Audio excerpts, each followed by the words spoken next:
Bonjour à tous. Nous sommes très contents de vous retrouver pour cette première rencontre de Politique Autrement de la nouvelle saison 2024-2025. Ah, pardon. Vous m'entendez? Nous avons pris l'habitude depuis quelques années de nous pencher sur la situation de la France pour entamer la nouvelle saison de Politique Autrement. La crise politique inédite dans sa forme que nous vivons depuis 4 mois nous oblige à reconduire l'exercice. Avec nos deux invités, il nous a paru important de réfléchir ensemble à cette forme d'impasse dans laquelle le pays se trouve aujourd'hui depuis le second tour des élections législatives. Nous avons le plaisir de recevoir Dominique Schnapper, que vous connaissez bien, directrice d'études à l'EHESS.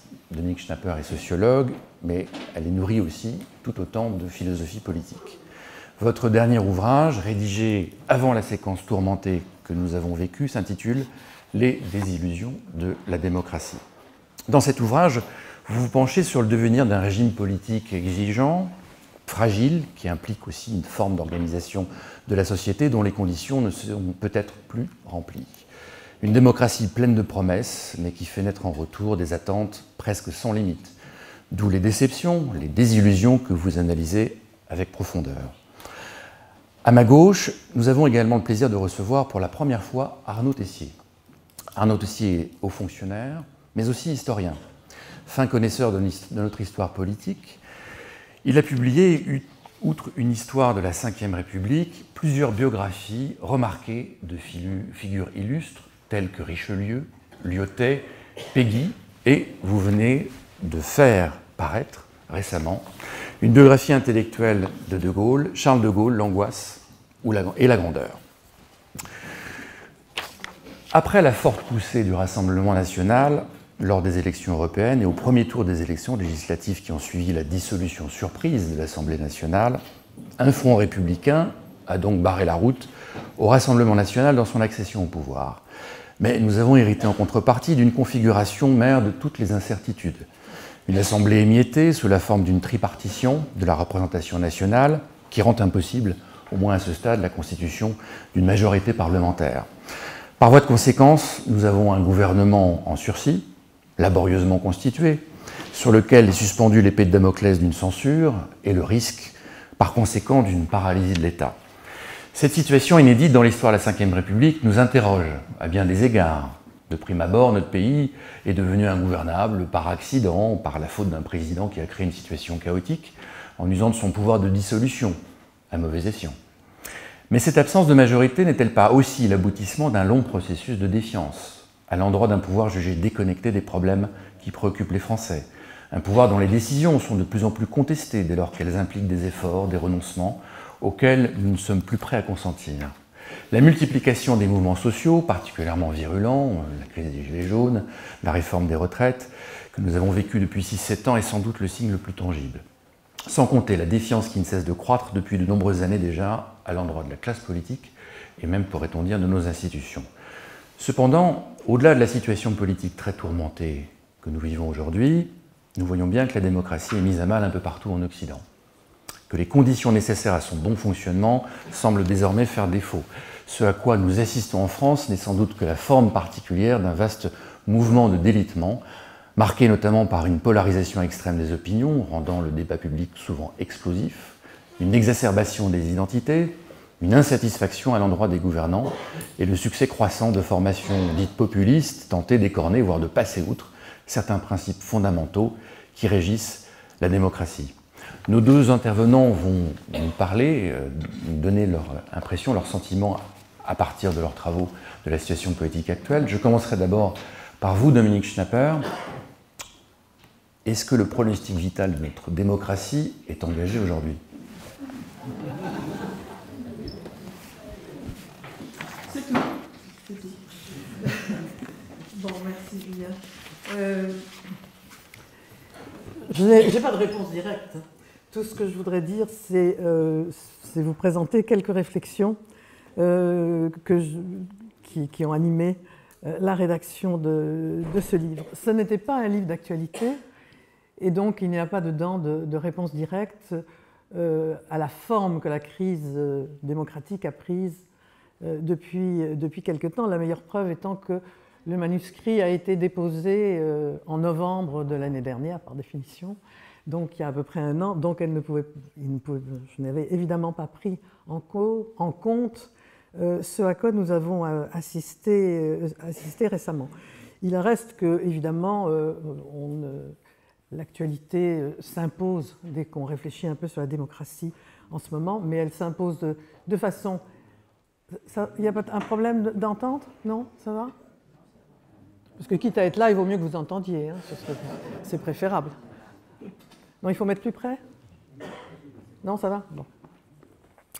Bon, alors ce livre, en réalité, poursuit une réflexion que j'ai menée depuis un nombre de décennies que je préfère ne pas préciser, en particulier deux de ces livres, c'est-à-dire La relation à l'autre et L'esprit démocratique des lois.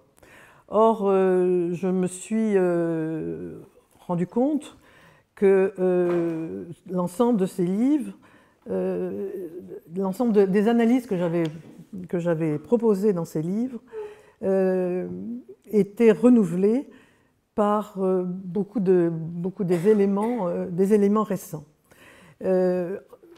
Les plus anciens de mes étudiants, qui sont maintenant des patrons de sociologie et tout près de prendre leur retraite, étaient très embarrassés parce que les sociologues sont très partagés sur le problème du wokisme. Alors ils m'interrogeaient beaucoup là-dessus.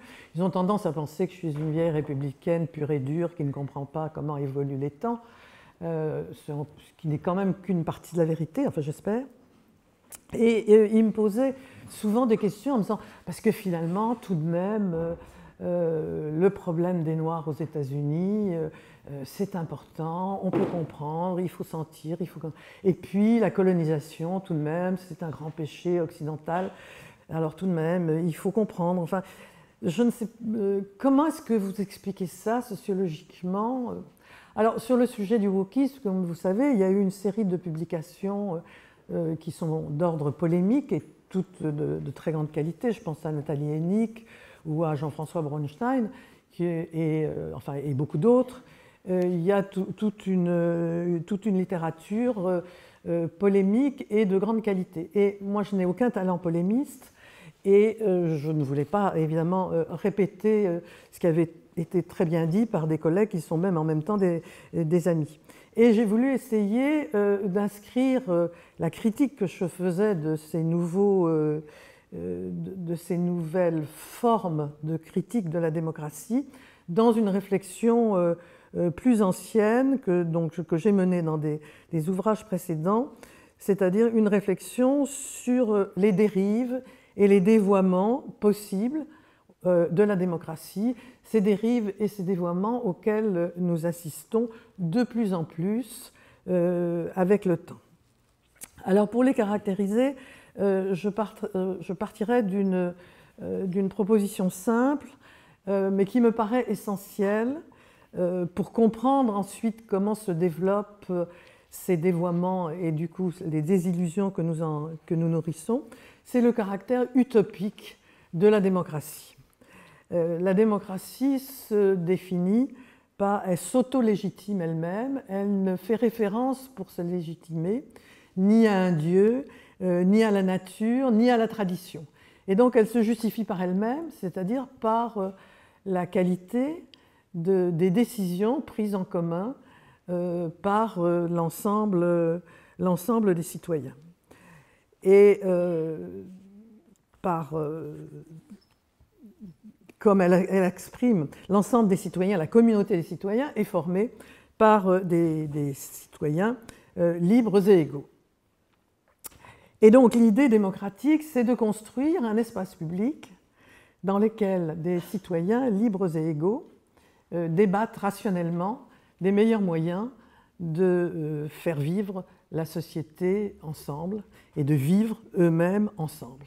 Et donc c'est une image de ce dialogue rationnel entre des hommes et des femmes doués de raison, libres et égaux, et qui, voyant les difficultés de la vie en commun, discutent entre eux et adoptent les décisions qui sont les plus rationnelles possibles ou les moins mauvaises possible. Vous reconnaissez, c'est la théorie habermasienne qui est dite en des formes philosophiques beaucoup plus raffinées que Philippe pourrait nous indiquer. Mais ce qui est important pour moi, c'est que c'est une idée, c'est un projet, c'est un horizon, c'est ce qu'on peut appeler une idée régulatrice. Et comme je ne suis pas philosophe et platement et modestement sociologique, je constate avec nous tous qu'il s'agit bien d'un projet, d'un horizon, d'une idée régulatrice, mais non de l'expérience que nous pouvons observer ou que nous faisons de la vie en commun. Mais comme ce projet qui définit la légitimité de la démocratie existe d'une manière forte, elle conduit évidemment à des déceptions, à des critiques d'abord et des déceptions. La critique fait partie de la démocratie, puisque justement elle se définit, le citoyen se définit par le fait qu'il est perpétuellement critique de la vie publique, et les déceptions parce qu'on ne peut pas ne pas comparer la réalité des faits sociaux qu'on observe à cette idée de ce monde de l'espace public où des citoyens libres et égaux dialoguent de manière rationnelle. Et donc la démocratie est par définition critique, mais ça c'est son côté positif puisque c'est le signe de la liberté politique, mais surtout extrêmement décevante. Et elle est de plus en plus décevante au fur et à mesure qu'elle se développe, parce que dans ce que, reprenant un terme classique de la philosophie politique, j'ai appelé la démocratie extrême, les citoyens attendent toujours plus de l'ordre démocratique et le critiquent régulièrement et justement à partir de cette idée de la démocratie. Alors à partir de cette idée organisatrice et fondatrice de la démocratie, les citoyens la trouvent toujours soit pas assez démocratique et ils dénoncent justement les inégalités réelles qui se maintiennent, la force des institutions qui sont toujours contraires à la liberté. Enfin, la critique continue et normale, au sens où elle est un indice de la liberté politique, ou bien trop démocratique dans la démocratie extrême, c'est-à-dire le moment où, à force de réclamer de la démocratie, on agit contre l'idée démocratique, et c'est un peu ce à quoi nous arrivons dans nos démocraties en ce moment, puisque nous sommes dans la situation de la démocratie extrême, où la liberté tend à devenir du libertarisme, c'est-à-dire à refuser toutes les formes de respect des institutions, c'est-à-dire refuse les institutions. J'étais très frappée au moment du débat sur le Covid, sur la politique faite au moment du confinement et du Covid, par tous ceux pour qui les décisions de confinement représentaient une limite à leur propre liberté, sans voir la contradiction avec le fait que s'ils avaient été malades, ils auraient été à l'hôpital. Mais ça, on pourra en discuter. L'égalité peut tourner à l'égalitarisme quand le souci premier et exclusif de l'égalité remplace la nécessité de reconnaître le mérite et le travail. Ou bien quand la reconnaissance de collectivités historiques particulières qui forment la population des citoyens, que ces collectivités historiques soient religieuses ou politiques, au lieu de s'exprimer à l'intérieur des règles communes de la citoyenneté, veulent disposer d'un pouvoir proprement politique et imposer leur conception de groupes particuliers à l'ensemble. C'est ce que on pourra aussi en parler, le risque de dévoiement du communautarisme, c'est-à-dire du moment où les règles particulières, qu'elles soient religieuses ou politiques, où certains veulent imposer ces règles particulières au lieu de les perpétuer sur le plan spirituel, historique, religieux, et de ne pas remettre en cause le cadre commun qui fait exister la communauté des citoyens. Alors, dans ces dérives et de la liberté et de l'égalité, nous avons un épisode plus récent dont je n'avais pas parlé dans les livres précédents parce qu'il n'avait pas acquis l'importance qu'il a acquise depuis, c'est-à-dire tout l'ensemble des phénomènes qu'on regroupe sous le nom de wokisme. Alors j'y consacre une critique en montrant d'une part que pour beaucoup de ces dimensions, les théoriciens du wokisme reprennent une tradition qui consiste à insister sur des nouvelles variables qui étaient connues mais qui étaient plus marginales. De cela, la variable du sexe ou du genre, comme vous voulez, qu'on a toujours connue. Toutes les enquêtes sociologiques, depuis que la sociologie existe, commencent par vous demander sexe, homme ou femme, et regardent les variations en fonction du sexe. Donc ce n'est pas une variable nouvelle, mais ce qui est nouveau, c'est de faire de cette variable un facteur extrêmement important, sinon exclusif, pour expliquer beaucoup des faits sociaux que l'on peut observer. Ça, c'est un premier dévoiement. Le second dévoiement, c'est de réduire toutes les conditions sociales, toutes les situations sociales qui, par définition, sont toujours asymétriques, par la seule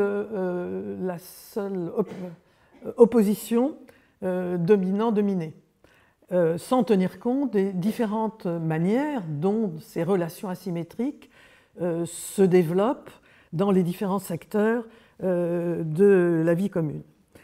Et dans cette opposition dominant-dominé, la colonisation européenne devient un facteur ultime et unique à la fois, en faisant le plus souvent un des facteurs essentiels de cette domination.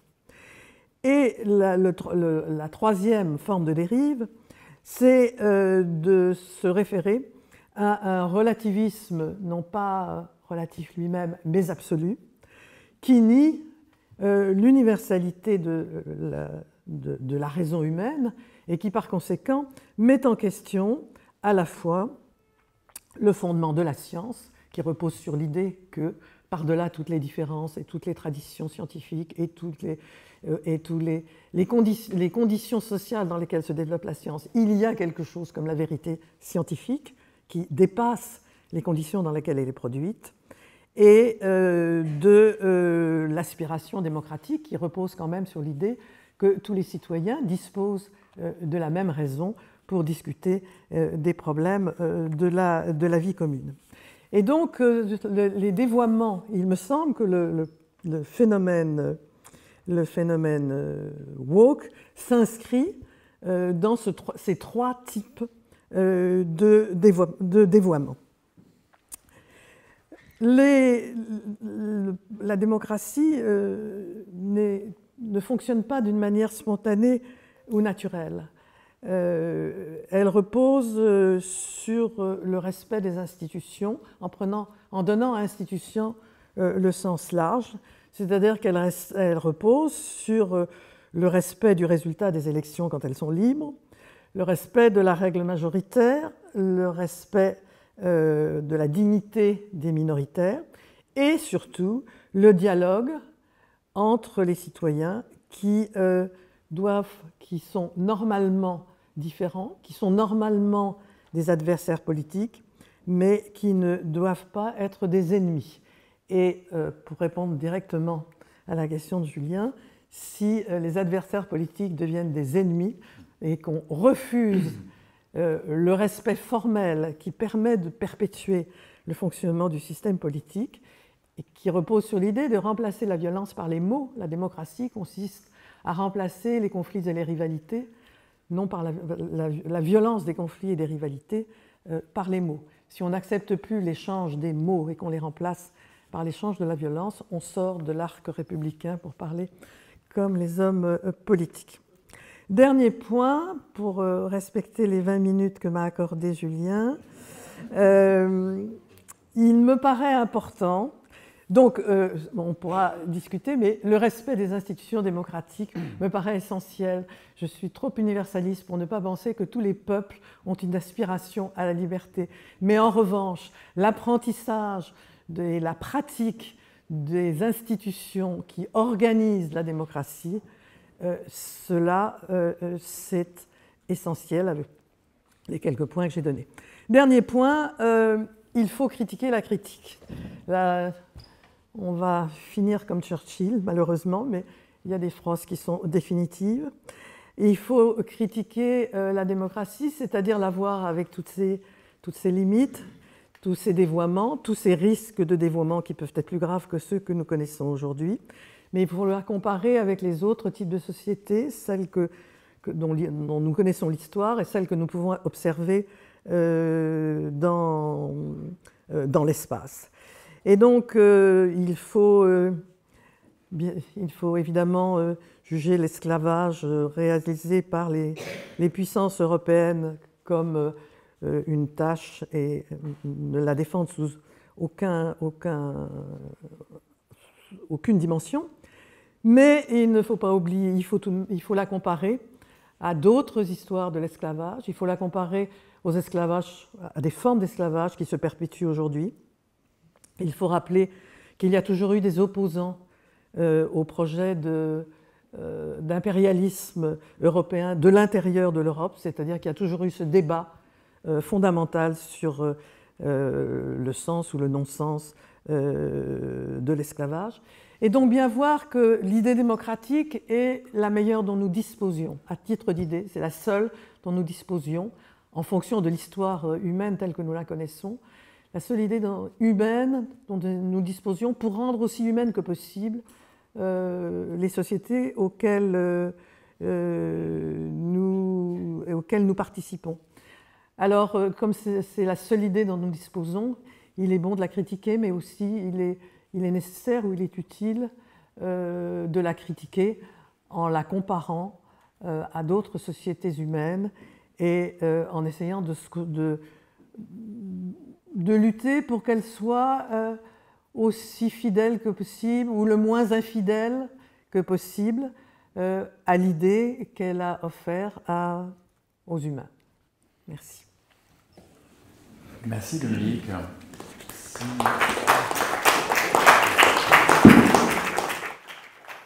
Si nous revenons au cas particulier de la démocratie française, Arnaud Tessier, diriez-vous que l'impasse politique dans laquelle la France semble s'être engouffrée peut être considérée comme l'épreuve de trop pour la Ve République?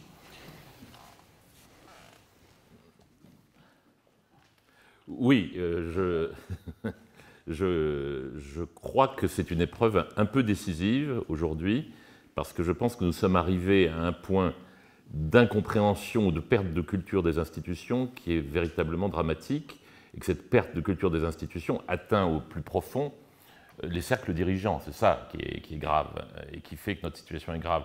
La Ve République a beaucoup d'éléments de solidité, beaucoup de vertus qui pourraient aujourd'hui nous tirer des situations pénibles qui se succèdent, mais encore faut-il connaître ses ressorts. Elle a des ressorts un peu cachés que toute une génération politique connaissait, que la nouvelle génération politique connaît moins. Bon, ça c'est un point. Et effectivement, je crois que la crise globale dont Dominique Schnapper a décrit les caractéristiques, les crises globales de la démocratie, recouvre une crise plus spécifiquement française qui n'est pas nouvelle, qui est ancienne, et à laquelle précisément la Ve République avait pour fonction de répondre, et a tenté de répondre avec un certain succès pendant un certain temps. Donc c'est un petit peu sur cette logique que je voudrais m'exprimer pour montrer pourquoi effectivement aujourd'hui on est un petit peu dans une situation périlleuse. Une logique et une culture. Je me faisais la remarque tout à l'heure à moi-même en venant que De Gaulle, qui a voulu ces institutions et qui les a pensées dans la longue durée, était entouré de juristes. Ses gardes des Sceaux, enfin, pensons Michel Debré, Jean Foyer, René Capitan. Pour un homme qui était décrit comme un dictateur en puissance, ça avait beaucoup d'hommes de droit autour de lui. Et par ailleurs, il y a cette phrase que je trouve magnifique de Mauriac, François, puisque De Gaulle était environné de Mauriac, mais François, le père, disait que De Gaulle était un général qui avait été saisi très tôt par la question constitutionnelle. Et c'est vrai, c'est un sujet qui le passionne depuis toujours parce qu'il pense, c'est un militaire, mais il remonte aux sources et il pense que tout se tient, comme il le dira souvent, que tout se tient dans les malheurs d'un peuple.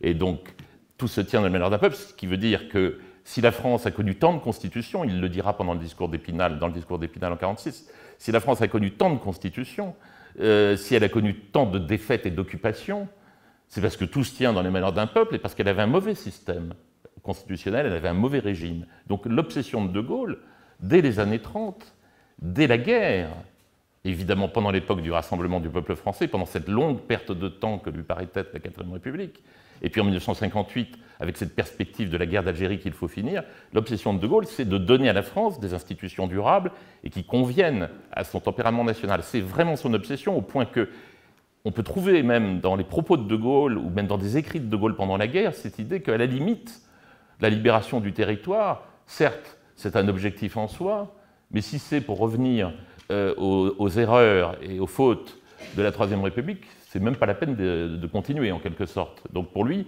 c'est pour ça, le Conseil national de la résistance, l'orientation du gouvernement provisoire de la libération, tout cela est pensé, il s'agit bien de reconstruire la démocratie, c'est le projet de De Gaulle, et c'est pour ça que les institutions de la Ve République ont été faites. Et il a une vision qui est très, très inspirée de Maurice Horiou, ce grand juriste, philosophe du droit de la fin du XIXe siècle et du début du XXe siècle. Il est imprégné de... Alors je ne sais pas s'il a lu Horiou, c'est possible. On est peu informé sur les lectures de De Gaulle, puisque nous n'avons plus sa bibliothèque d'avant-guerre, et qui parle peu de ses maîtres, en fait. Il les cite peu, comme font souvent les écrivains. Mais De Gaulle est imprégné de cette pensée, et puis ce n'est pas étonnant quand on voit que les juristes, encore une fois, qui l'ont influencé, qui ont été autour de lui. L'idée d'Horiou, c'est que l'État est à la fois un ensemble d'institutions et un organisme qui dispose d'un pouvoir d'action. C'est-à-dire que la démocratie n'a pas de sens si ces institutions ne dégagent pas du pouvoir, un pouvoir d'agir, un pouvoir d'action qui peut entraîner une certaine subordination du citoyen au salut commun, à la collectivité, à la société, ce qui d'ailleurs été l'inspiration de la Déclaration des droits de l'homme et du citoyen déjà. Donc ça, c'est une idée qui traverse, je pense, la pensée politique et constitutionnelle de De Gaulle et qui lui vient soit directement, soit par des influences diverses. Donc c'est cela, la culture de la Ve République, c'est ça la logique de la Ve République, et à mon avis, rien n'est plus faux que de dire qu'elle a été conçue par un homme exceptionnel pour un homme exceptionnel. L'obsession de Gaulle et de ceux qui sont autour de lui, car la Constitution n'est pas rédigée par lui tout seul, mais notamment par d'anciennes personnalités de la Quatrième République, comme Guy Mollet, qui est l'inspirateur du fameux 49.3, contrairement à ce que beaucoup de gens croient savoir, cette idée qu'en réalité, il faut véritablement construire un pouvoir durable, il faut mettre fin à ces 150 ans d'instabilité constitutionnelle, il faut donner enfin à la France une constitution qui convienne et qui dure et qui lui survive. Et c'est d'ailleurs le sens de la réforme de 62. Si De Gaulle veut l'élection du président de la République au suffrage universel, c'est parce qu'il sait que lui, qui avait une légitimité historique, ça ne suffit pas. Il faut une autre forme de légitimité, il faut resacraliser la fonction exécutive, et il n'y a pas d'autre façon dans la France des années 60 de resacraliser la fonction exécutive que le suffrage universel. Pour résumer un peu, il est un petit peu le disciple aussi de Dupont-White, il y a une formule que j'aime beaucoup qui résume tout, qui dit que la première des libertés, c'est le pouvoir que le peuple a sur lui-même, et ça c'est quelque chose qui va nous renvoyer aussi au débat qui a rebondi récemment sur l'état de droit. Donc la Constitution de 58, c'est le produit de cette évolution, cette réflexion, c'est comment sortir de ces erreurs, comment bâtir un système qui permette à la France d'être véritablement gouvernée et de disposer de ce pouvoir d'action, notamment pendant les périodes de crise. Ça, c'est aussi une clé très importante. On met souvent, les juristes mettent souvent en regard l'article 5 sur les pouvoirs du président et l'article 16 sur les pouvoirs du président en temps de crise, parce que pour De Gaulle, c'est aussi une réalité politique, humaine, historique, que la crise, la menace, la guerre, c'est quelque chose qui pèse constamment sur les démocraties. Les périodes de tranquillité, les périodes de prospérité, les périodes de concorde, pour lui, c'est l'exception. La règle, en réalité, c'est la crise, c'est le cas échéant la guerre, c'est toute forme de menace, parce que la démocratie, à l'image de l'homme, c'est un lecteur des moralistes chrétiens du XVIIe siècle, qui vont dans mon esprit de Richelieu à Pascal, dans son esprit, c'est la faiblesse qui caractérise la démocratie, parce que la démocratie est quelque chose de fondamentalement humain, et l'être humain est faible. Donc pour compenser la faiblesse de l'être humain, il faut que le système soit fort. D'où cette obsession d'un système de la Ve République qui doit être fort.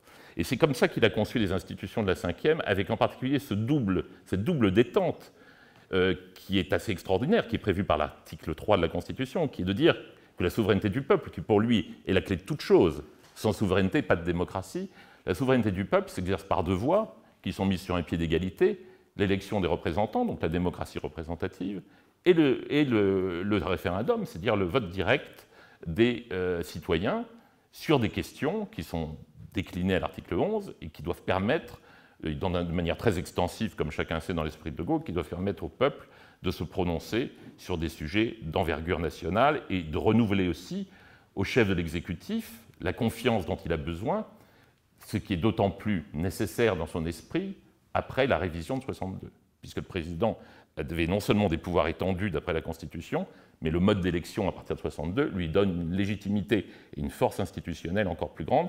Donc pour De Gaulle, l'usage du référendum, c'est très important, c'est comme ça qu'il le conçoit, et qu'il le concevra d'ailleurs en 69, le référendum qui le conduira à démissionner, c'est pas seulement d'ailleurs pour vérifier qu'il est légitime, c'est pour vérifier qu'il a la confiance du peuple pour engager de grandes réformes ou des réformes de grande envergure.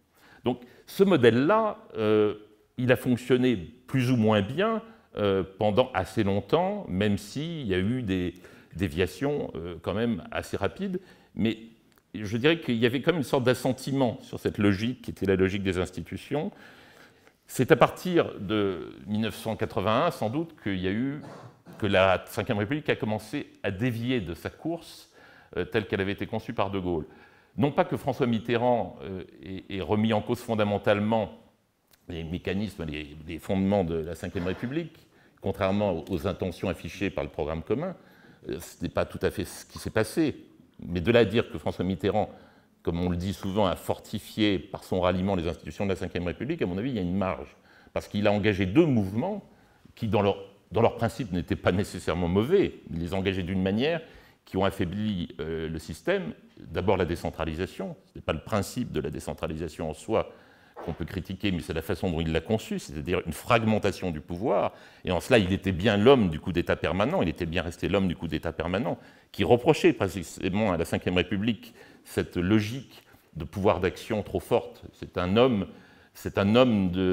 qui ne raisonne pas comme ça en politique, Mitterrand. C'est l'homme des pouvoirs qui s'équilibrent, du jeu d'influence, du pouvoir conçu comme une jouissance. Ce n'est pas du tout cette conception sacerdotale et effectivement verticale de la démocratie qui est celle de De Gaulle et des constituants de 1958. Donc il y a eu cette conception de la décentralisation, et puis aussi cette idée d'une Europe à marche forcée par l'Europe monétaire, qui finalement met de côté complètement le schéma gaullien d'une Europe politique et d'une Europe qui progresse pas à pas, tel que l'a décrivé De Gaulle dans les Mémoires d'espoir, c'est-à-dire avançant de pas à pas avec la ratification régulière par les peuples du processus de chaque étape du processus engagé. Donc il y a eu une première forme de déviation, et puis ensuite, bien sûr, les cohabitations.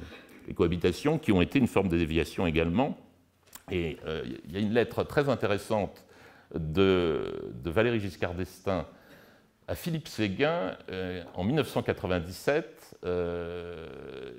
Il écrit à Philippe Séguin, qui vient d'être élu président du Rassemblement pour la République. Ce n'était pas forcément la meilleure idée qu'il a eue dans sa carrière. Enfin, Valéry Giscard d'Estaing lui écrit et lui dit nous attendons de vous, nous avons beaucoup d'espoir, nous attendons de vous que vous replaciez la Ve République sur l'axe dont elle a dévié dangereusement depuis un certain nombre d'années. Vous connaissez sans doute l'histoire, vous vous en souvenez. Philippe Séguin n'est certes pas parvenu à cela, et on a continué dans les dérives avec des évolutions qui sont connues, sur lesquelles je ne vais pas m'étendre. Le quinquennat, dont les effets pervers sont connus, contribué après les cohabitations à tirer encore un peu plus le président de la Ve République dans l'arène de la politique des partis, de la temporalité purement parlementaire, donc il y a eu le quinquennat, et puis il y a eu surtout, mais ça c'est à partir de 2007, il y a eu surtout une pratique présidentialiste du pouvoir qui a été engagée par Nicolas Sarkozy et qui a été reprise, et avec quelle ampleur, par Emmanuel Macron quelques années plus tard, après un intermède un peu incertain qui était celui de François Hollande, ce qui a conduit une déviation profonde alors du système, l'effacement de la fonction de Premier ministre et une présidentialisation extrêmement forcée du pouvoir qui n'était pas du tout conforme ni à l'esprit des institutions, ni à la pratique, et notamment à la pratique gaullienne, car sous De Gaulle, il n'y a absolument pas d'écrasement de la fonction de Premier ministre, ni Michel Debré, ni Georges Pompidou, qui est resté quand même Premier ministre pendant 6 ans, ni même Maurice Couve de Murville n'ont été des premiers ministres écrasés par De Gaulle. De Gaulle avait évidemment son poids, il avait d'autant plus de poids qu'il avait le relief de sa personne, mais il n'a pas jamais effacé la fonction de Premier ministre. Donc voilà, ça c'est quelque chose qui a été aussi une déviation profonde. Donc il est certain qu'aujourd'hui, nous sommes dans un paysage politique et institutionnel extrêmement complexe et dangereux. J'ai cité une des clés, un des ressorts de la Constitution gaulienne, c'est l'article 3, c'est le recours au référendum. Or, vous le savez, depuis 20 ans, on ne fait plus de référendum. On a trouvé une sorte de substitut qu'on appelle tantôt les états généraux de ceci ou les conventions citoyennes de cela, mais qui présentent une caractéristique, une différence considérable avec le référendum. Première différence considérable, c'est que évidemment, ce n'est pas sanctionné par un vote. Le fait qu'il y ait un débat national n'est pas du tout contradictoire avec le référendum. Le référendum de 69, qu'en fait De Gaulle voulait faire avant mai 68, précisément pour répondre à la crise qu'il voyait se profiler, mais qui est arrivée beaucoup plus vite et par un biais qu'il n'avait pas prévu, qui était la révolte étudiante. Mais le référendum de 69, que De Gaulle avait préparé très en amont, avait été préparé lui-même par un vaste débat dans les départements, avec les relais d'opinion, les élites locales, etc. Mais dans l'esprit de Gaulle, tout ça n'avait de sens et d'intérêt que si à la fin, le peuple se prononçait. Donc, les conventions citoyennes et autres états généraux qu'on pratique aujourd'hui ont pour particularité de ne déboucher sur aucune décision politique. La deuxième différence, c'est qu'évidemment, la convention citoyenne, pour prendre cet exemple, c'est une perversion du principe de représentativité, puisqu'en réalité, ce sont des panels de citoyens qui sont désignés à partir d'études faites par des instituts d'opinion, et qu'on va mettre parce qu'ils ils sont censés représenter la société française par leur origine religieuse, sociale, leur genre, etc., etc., et puis qui débattent entre eux comme étant des sortes de super-citoyens, sauf qu'ils sont encadrés soigneusement par des sachants, selon les principes du management que vous connaissez. Ils sont encadrés par des sachants qui les orientent dans la bonne direction. Et tout ça, évidemment, n'est pas sanctionné par un vote. Donc ce sont des substituts, ça n'a rien à voir avec le référendum, et en plus, c'est une sorte de substitut malsain à la démocratie représentative. Donc on peut dire que les deux modes d'expression de la souveraineté nationale tels qu'ils ont été conçus sous la Ve République et qui devaient être les deux poumons du régime, qui devaient permettre au régime de respirer en toute liberté et de pouvoir exercer ce pouvoir d'action pour lequel il avait été conçu, eh bien ces deux mécanismes sont pervertis ou en désuétude. Alors aujourd'hui, vous me direz, faire un référendum aujourd'hui, par exemple pour le président actuel, ça serait particulièrement périlleux, je le conçois. Certes, c'est plutôt des entreprises qu'il faut engager en début de mandat ou à un moment qui permet d'échapper à la prégnance du débat politique et à sa violence. Mais enfin, on ne peut pas dire que les sujets qui ont été dans le feu de l'actualité ces dernières années soient des sujets anodins. C'est des sujets très certainement sur lesquels De Gaulle aurait fait de grandes consultations nationales. Par exemple, notre système de protection sociale. Est-ce qu'on est favorable au système par répartition, etc. Alors on me dira aussi, mais c'est des sujets trop techniques. J'ai entendu des politologues éminents à la télévision dire une fois, ou plusieurs fois, je les ai entendus dire plusieurs fois, que c'était des questions trop compliquées, que c'était un peu dangereux de poser ces questions au peuple. Pourtant, on a un exemple, c'est le référendum sur Maastricht, qui a donné lieu à un débat national de réelle envergure. On disait que c'était incompréhensible. Grâce à, justement, Philippe Séguin, que je citais tout à l'heure, il y a eu une explication de texte extrêmement précise, et on peut considérer, je mets de côté l'impact qu'a eu la révélation de la maladie du président sur le fameux débat et sur la façon dont ça s'est déroulé, il est certain qu'il y a eu un vote quand même en large connaissance de cause, avec une connaissance des enjeux. Voilà. Donc un référendum, ça peut marcher dans ces conditions. Voilà. Et donc aujourd'hui, cette façon de détourner la notion de représentativité est, à mon avis, un des éléments les plus dangereux qui menacent notre système. Et on le voit à travers ce débat qui n'est pas anodin sur la proportionnelle, sur le scrutin proportionnel. Parce qu'en réalité, quel est le sens du scrutin majoritaire, qui est devenu en réalité consubstantiel au système de la Ve République? C'est pour ça que si on met en cause le scrutin majoritaire, je pense que là, on va porter un coup fatal au système. D'abord parce que ça va institutionnaliser la situation actuelle, ça va la rendre, ça va devenir la situation normale, c'est la première chose. Et ensuite, parce que ça va à l'encontre de l'idée très oriou de la Ve République, qui est qu'il s'agit, par le scrutin majoritaire, de dégager la force des courants d'opinion, de dégager une volonté. Oriou disait que le vote, c'était une institution de la démocratie en lui-même, c'est une institution.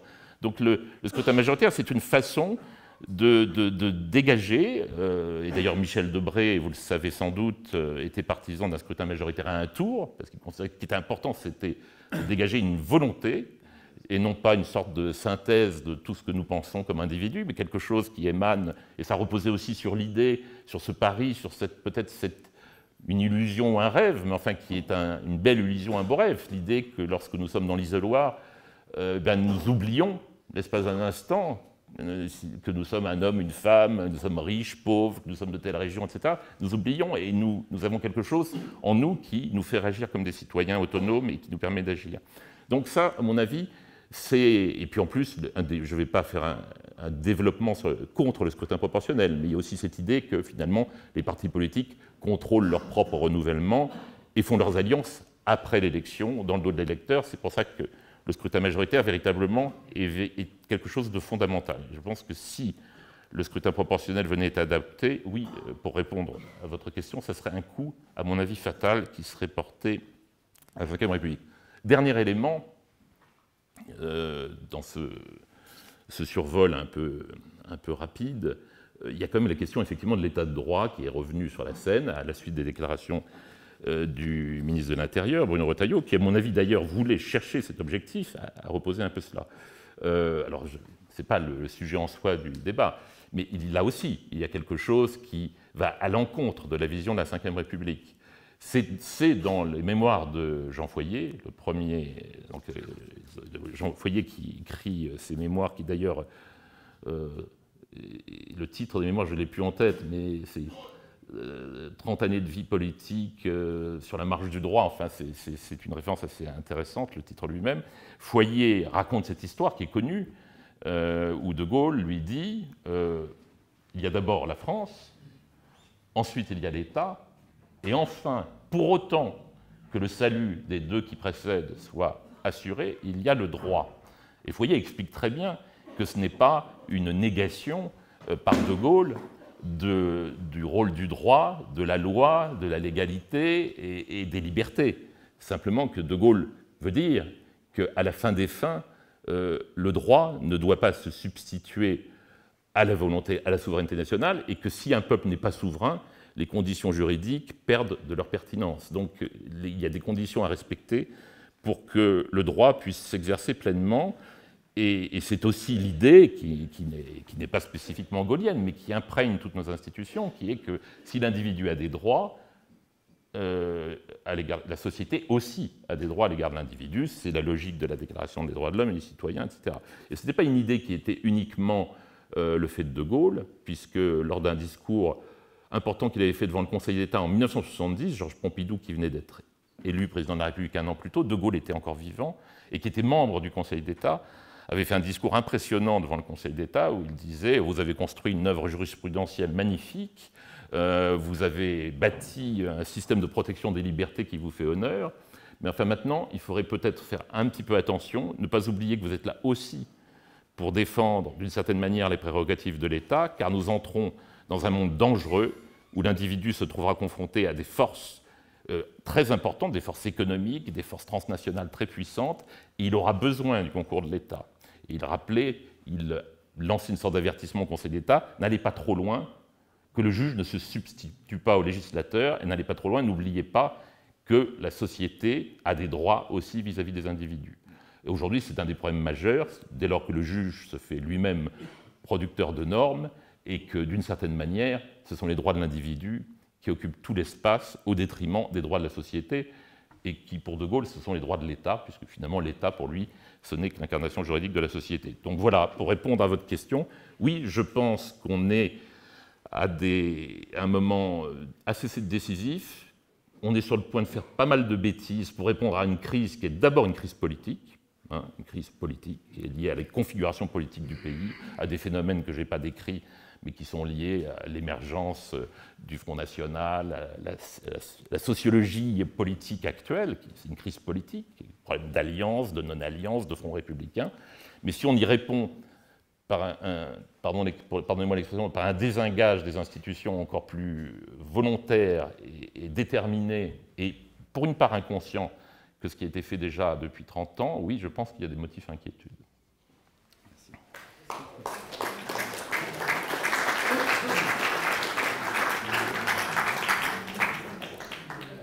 Dominique Schnapper, est-ce que vous partagez ce constat sur ces idées qui sont souvent évoquées aujourd'hui pour insuffler un réveil démocratique, que ce soit la démocratie participative ou que ce soit encore ou le référendum? Est-ce que vous avez vous-même cette lecture je dirais, d'une vision un peu dévoyée de ce que pourrait être la Ve République si on mettait en œuvre ces instruments censés redonner une forme de légitimité démocratique? Il y a beaucoup de points sur lesquels j'ai fait quelques réactions. Sur ce point-là, je partage tout à fait la critique des conventions de citoyens. Je trouve que ça n'a pas de sens. Le fait qu'ils soient représentatifs des différentes catégories de la population française, les sondages font ça beaucoup mieux. Les sondages sont vraiment représentatifs au sens statistique du terme. Donc si on veut savoir ce que pense la population française, il faut prendre des sondages et pas faire des conventions de citoyens. Alors je sais que mes chers collègues qui défendent les conventions de citoyens disent que c'est différent parce qu'il y a une discussion, il y a une participation, il y a une élaboration commune. Oui, il y a une élaboration commune, mais elle est, comme vous l'avez très bien dit, elle est organisée par les sachants et on sait d'avance ce à quoi elle va conduire. Donc, je pense que ce n'est en tout cas pas le moyen de redonner... Alors, tout ce qui est discussion sous toutes les formes, y compris sous cette forme, pourquoi pas? Parce que ça nourrit le débat public, mais il faut évidemment qu'elle n'ait aucun pouvoir de décision, et l'idée de certains de les faire siéger, par exemple, à l'intérieur du bâtiment de l'Assemblée nationale me paraît particulièrement choquante, puisqu'il n'y a pas la légitimité que donne l'élection, la seule légitimité, c'est l'élection et le système représentatif. Donc je ne crois pas que ce soit la solution à la crise politique, si on en reste au niveau de la crise politique. Quant au référendum, le dernier, ça a été celui de Maastricht, et personne ne voit la possibilité, depuis cette date, d'en organiser de nouveau. Et je dois dire que la seule fois où la Grande-Bretagne a décidé de faire un référendum, c'est pas absolument encourageant sur la bonne efficacité de demander... quant à la France, ce n'est plus possible, on ne voit plus comment on peut le faire. Je voudrais juste... faire deux remarques. Je suis tout à fait d'accord que le problème de la démocratie, c'est le risque de faiblesse du pouvoir. Et de ce point de vue-là, je partage l'inquiétude gaulliste. Et que les institutions sont très importantes. C'est deux points où je me sens très proche. En même temps, je crois qu'il ne faut pas oublier les transformations de la société entre le moment où cette constitution a été élaborée et la situation dans laquelle nous sommes en ce moment. D'une part, nous sommes dans une situation internationale qui n'a jamais été aussi dangereuse depuis 1945, et nos débats sur la démocratie française doivent se mettre dans une perspective plus large. Et il y a une crise de la démocratie américaine qui est quand même très inquiétante, puisque, quoi qu'en pensent certains gaullistes, si nous avons bénéficié d'une paix admirable depuis 1945 en Europe, c'était grâce à la protection américaine. La décomposition de la démocratie américaine, c'est quand même un problème directement qui nous concerne. Bon, mais ça, Mais ce qui me paraît quand même sur l'évolution des pouvoirs politiques, d'une part, c'est que vous avez dit que c'est à partir de Sarkozy qu'il y a eu une dérive dans le présidentialisme. Mais enfin, le texte de la Constitution ne l'empêchait pas. Et donc, il y avait toujours un risque dans cette direction. Le grand avantage de cette Constitution, me semble-t-il, c'est qu'on pouvait en avoir la lecture parlementaire classique et la lecture plus présidentielle. Mais il y avait la possibilité de la présidentialisation que Sarkozy, par son style particulier, a mise en acte, enfin, à transformer. Mais ce qui me paraît, au-delà de ces discussions et sur le problème du mode de scrutin, ce qui me paraît central, c'est le fait que la société a changé dans cette démocratie extrême par le fait du non-respect, la non-confiance, le non-respect des institutions et la non-confiance à l'égard de ces institutions et de l'élite politique en particulier, mais de toutes les élites en général, c'est-à-dire la remise en cause de l'idée de la compétence, de l'idée de l'autorité, de la nécessité de l'autorité. Et c'est ça qui, quelles que soient les modalités techniques de l'organisation du monde politique, rend extrêmement difficile de gouverner ce pays, à la fois avec sa tradition révolutionnaire qui fait que le discours politique est totalement décalé par rapport aux vrais problèmes. C'est-à-dire que nous sommes dans un pays qui croit à la révolution, qui a comme première utopie la révolution et qui est contre la réforme, alors qu'il suffit de comparer l'ouvrier suédois et l'ouvrier chinois pour penser que la réforme est plutôt plus efficace pour améliorer le sort des personnes que la révolution. Et de sorte que les partis politiques, dans la situation actuelle, sont sous la pression de leur extrémisme. La gauche républicaine a disparu, en tout cas provisoirement, sous l'influence de LFI, et la droite ne sait pas très bien comment résister à Madame Le Pen. Et personne n'a le discours qui correspond aux véritables problèmes qui sont devant nous. Et donc, avoir une gauche qui dit qu'il faut faire la révolution, alors que bien entendu, c'est pas comme ça qu'on résoudra les problèmes, et avoir une droite qui ne dit pas non au programme de Madame Le Pen, rend extrêmement difficile le minimum de dialogue rationnel par lequel se caractérise une démocratie. Merci. Peut-être voulez-vous ajouter un mot? Oui, juste pour répondre juste sur le contexte international et le rôle des États-Unis, bien sûr, et d'ailleurs, mais De Gaulle en était conscient, car c'est celui qui a soutenu le plus spontanément et le plus fermement Kennedy. Mais les gaullistes, c'était moi. Mais oui, mais il faut distinguer De Gaulle et les gaullistes. Je dirais plutôt les gaulliens. Je me fie plus aux Gauliens qu'aux gaullistes. Mais ce qui est intéressant quand même, c'est que justement, si De Gaulle était pour une Europe politique capable de bâtir une coopération diplomatique et militaire, c'est parce qu'il avait anticipé le fait que les États-Unis pourraient être faibles un jour et qu'ils pourraient bien nous abandonner à notre triste sort pour protéger. Oui, mais maintenant c'est le cas. Voilà. Et donc, je ne voudrais pas dire que ça donne raison un peu à De Gaulle, mais je ne crois pas que c'était une hostilité envers les États-Unis. C'était simplement, il était contre la vision de Jean Monnet, qui était totalement euro-atlantique, parce qu'il pensait que le parapluie américain risquait bien de ne pas s'étendre jusqu'à nous et qu'il valait mieux que l'Europe, la France d'abord, et l'Europe ensuite, en coopération avec la France, assure les conditions de son indépendance et de sa souveraineté. Il me semble qu'aujourd'hui, et puis les institutions, c'est ce que François Hollande, j'ai entendu François Hollande lui-même le dire, il dit, je ne crois pas que tout Français a été et ou sera gaulliste, mais il dit, tout président a été ou sera gaulliste un jour ou l'autre,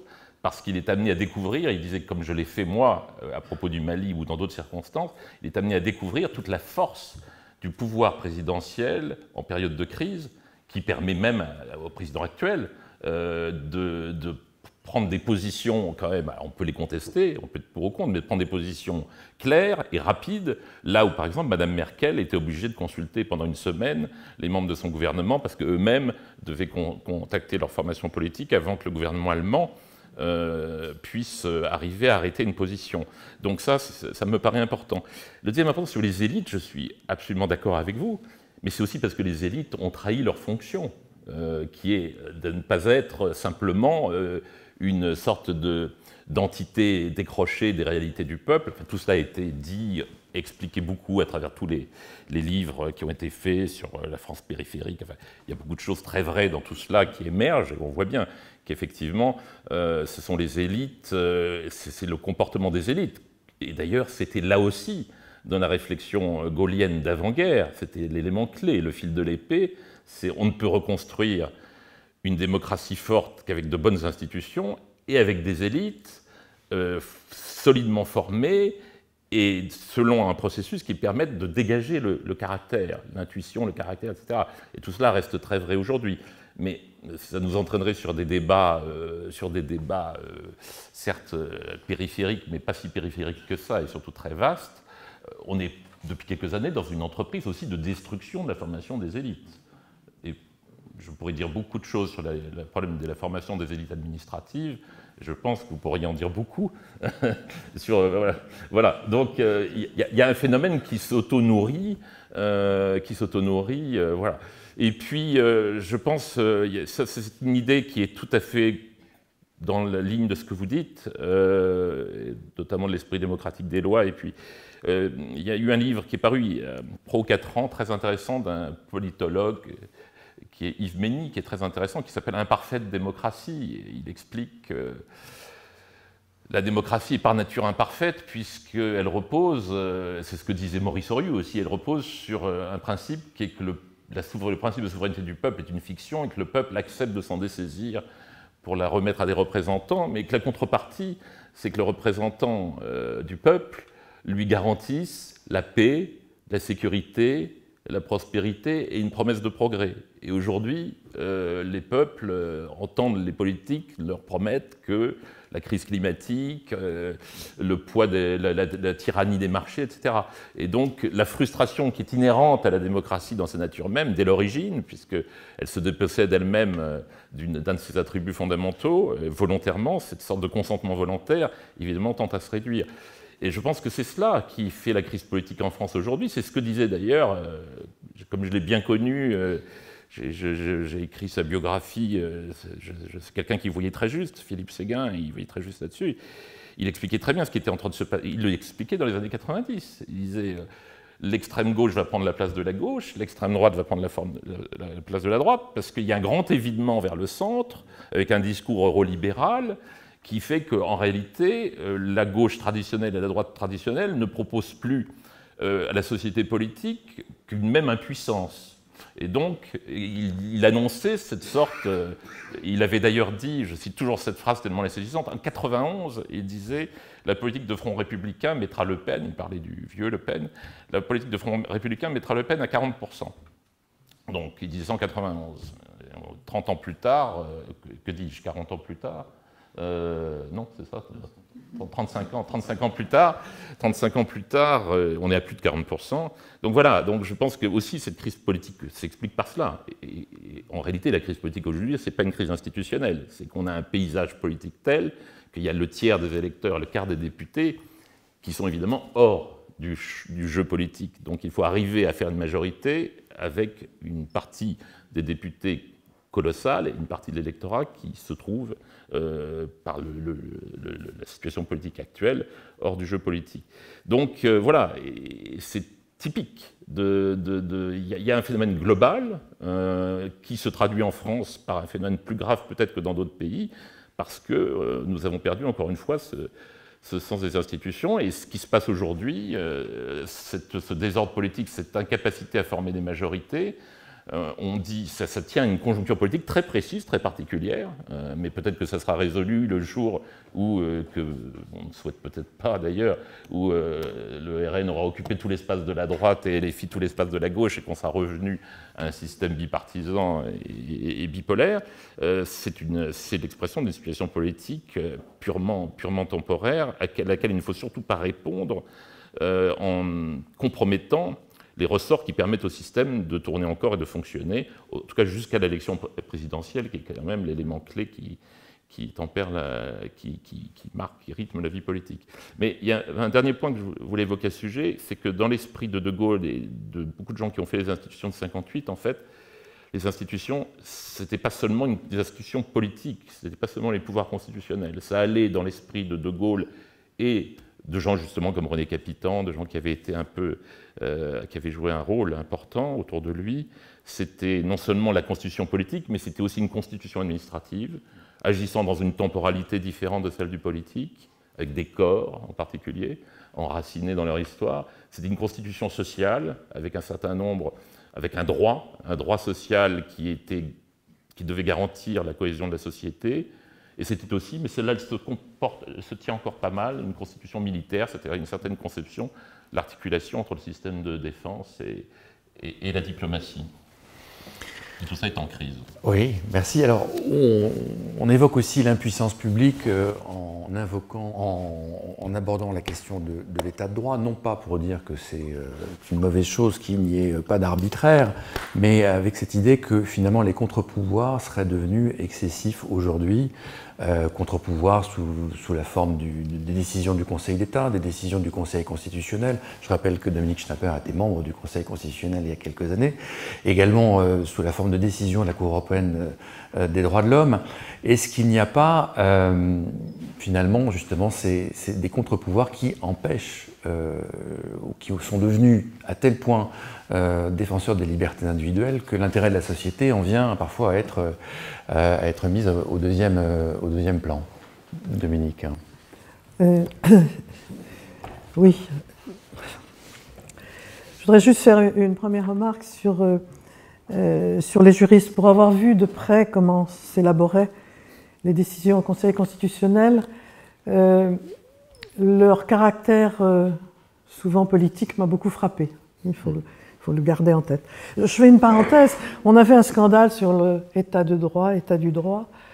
Si le ministre de l'Intérieur voulait dire que l'état du droit n'était pas sacré, il constatait un fait, le droit positif change régulièrement. L'état du droit n'est pas une donnée et évidemment pas sacré. Mais ce qui est non pas sacré, mais fondateur de l'idée démocratique, c'est quand même l'état de droit. Et par une voyelle, on change tout à fait la proposition.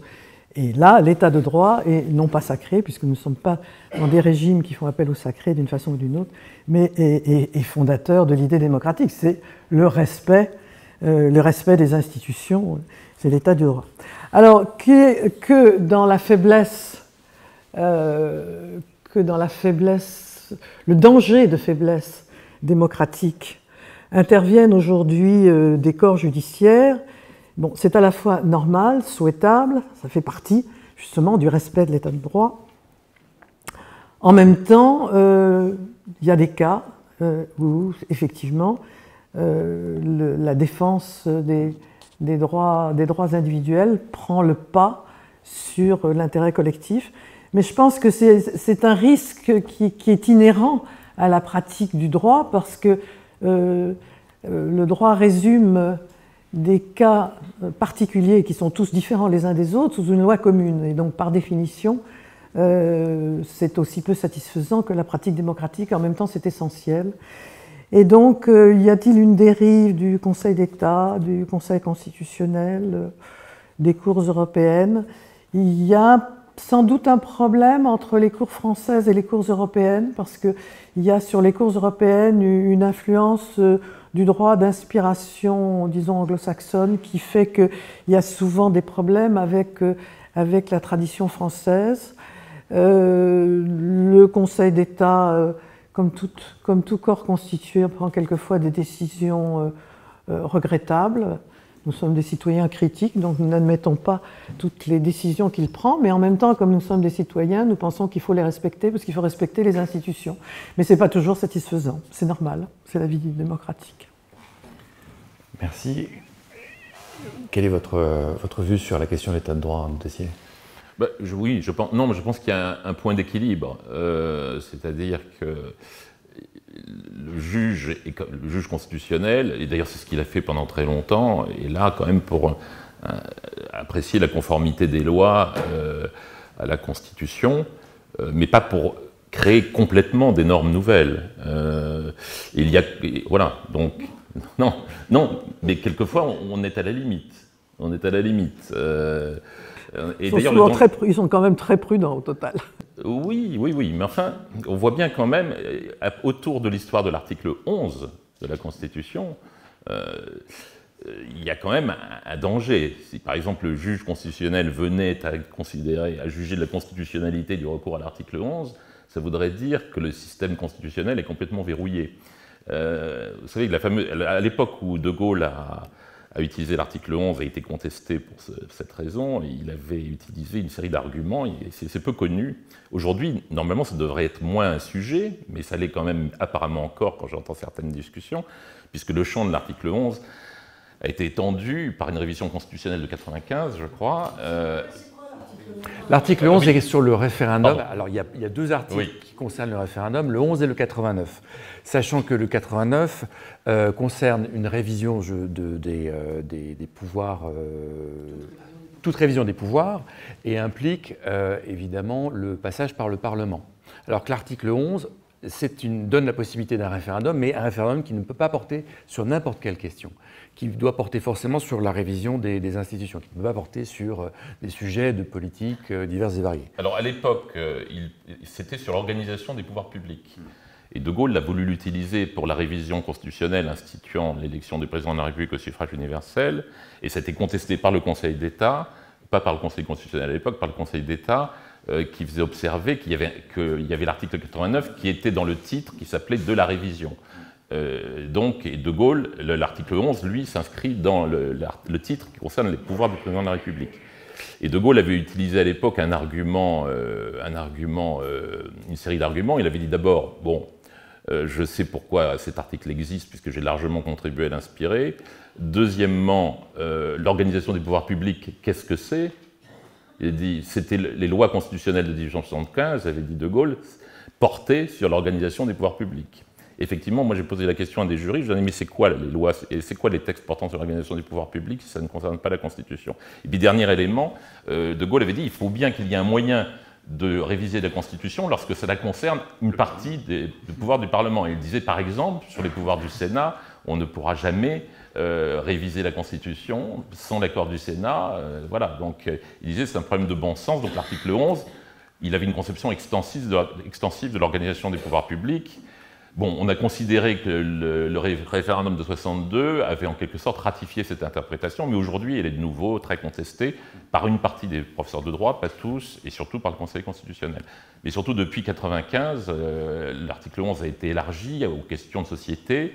Mais là aussi, on voit qu'il y a la possibilité qui se dessine, mais on verra, pour le juge constitutionnel d'intervenir, même dans l'opportunité de recourir à l'article 11. On l'a vu à propos des questions d'immigration, où le président du Conseil constitutionnel a dit que ce ne serait pas constitutionnel de faire un référendum sur un aspect, etc. Et là, on est quand même à un problème de fond, parce que l'élément clé de la Ve République, toujours dans l'esprit, non seulement de Gaulle, encore une fois, mais des constituants, y compris certains qui étaient issus de la IVe République, c'est qu'à la fin des fins, quand même, ce n'est pas le juge, mais c'est le peuple qui doit pouvoir, à un moment donné, dans des conditions évidemment extrêmement réglementées, régulées, qui doit pouvoir trancher sur certaines décisions. Et c'est un sujet qui n'est pas anodin, parce qu'à la lumière de la crise actuelle de la démocratie dont on a évoqué les caractéristiques aujourd'hui, on voit bien quelle ampleur pourrait revêtir une crise. Et là, ce serait une crise de régime s'il y avait un conflit sur cette possibilité ou non, pour un président de la République nouvellement élu, par exemple, de recourir au référendum pour trancher une question de société majeure, voilà, une question d'organisation sociale majeure. Nous allons peut-être passer la parole à la salle, qui ne manquera pas, j'imagine, de poser des questions.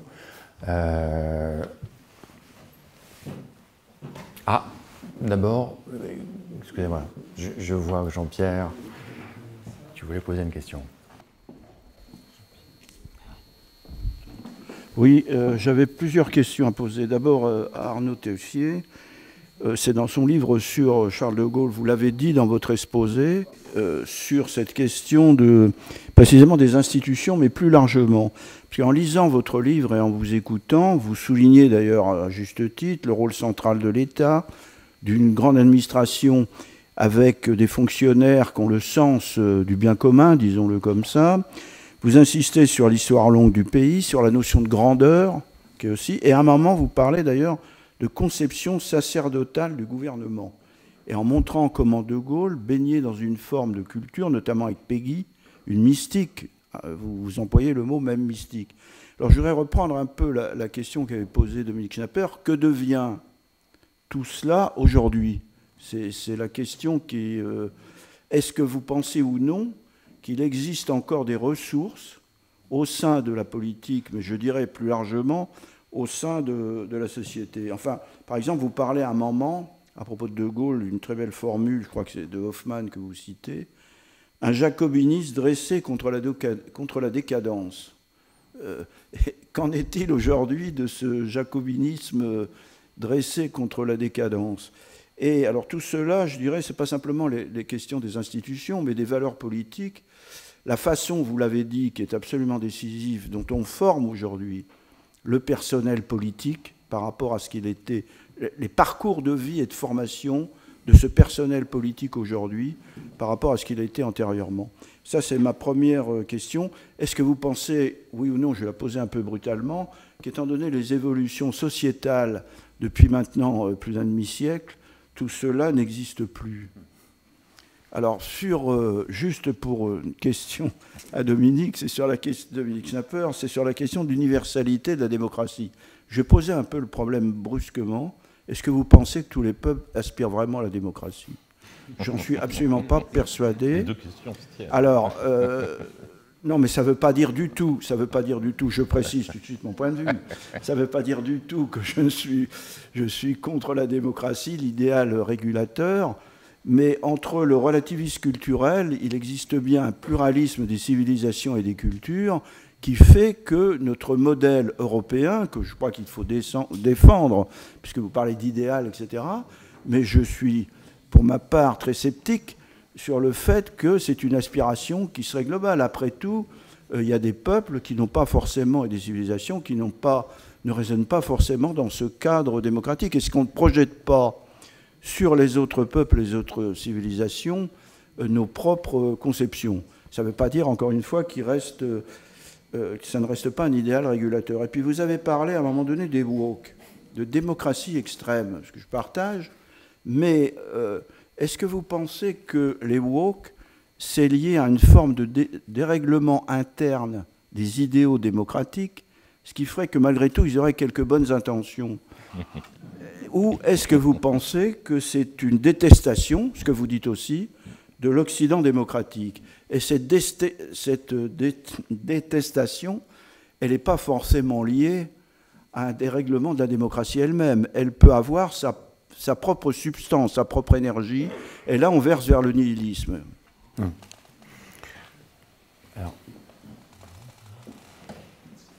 d'abord la question qui a été posée à Arnaud Tessier, donc sur la profonde transformation des conditions de formation des élites, enfin, on peut dire l'éthos de la Ve République et de ses fondateurs, quoi, qui a disparu. Oui, d'ailleurs, De Gaulle lui-même en était conscient, et puis Malraux, et puis tout l'entourage de Malraux, avant même mai 68, puisqu'il disait on va vers une crise de civilisation. Et en fait, le côté un peu terrible et très humain en même temps, enfin tragique du référendum de 69, c'est que De Gaulle en fait comprenait que le politique risquait de décrocher de la société, parce qu'il parlait des besoins et des désirs de la société, il disait qu'il faut les prendre en compte, et il se rendait bien compte qu'il était là avec cette sorte de cathédrale politico-administrative qui arrivait peut-être un peu tard, pour une société qui voulait oublier la guerre, qui voulait oublier la guerre d'Algérie. Il savait bien. Et c'est pour ça que son idée des régions, qui n'étaient pas du tout des régions décentralisées, mais des régions où il y aurait eu une rencontre entre l'État et ce qu'il appelait les forces vives, avant que le terme ne soit banalisé et un peu défiguré, c'est-à-dire la jeunesse, les universitaires, les syndicats, enfin les chefs d'entreprise. C'était ça, c'était la bonne démocratie participative, si je veux dire, pas avec le gnangnan qui a suivi un petit peu, mais avec une idée qui était assez forte. Donc il en était conscient.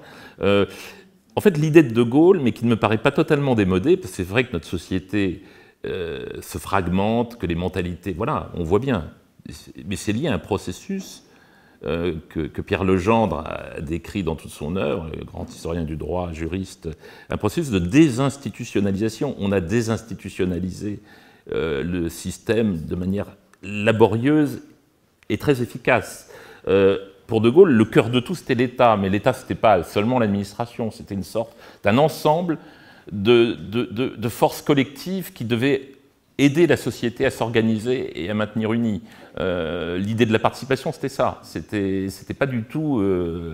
J'ai eu de longs échanges avec Alain Supiot, qui est un grand spécialiste du droit social, du droit du travail, et qui me dit qu'il y avait des éléments juridiques précis dans la pensée de la participation. Ce n'était pas une sorte de fiction, c'était une façon de réfuter la lutte des classes et d'essayer d'organiser une nouvelle condition du salariat dans une société capitaliste dont De Gaulle avait prévu qu'on rencontrerait une crise le jour où le communisme disparaîtrait.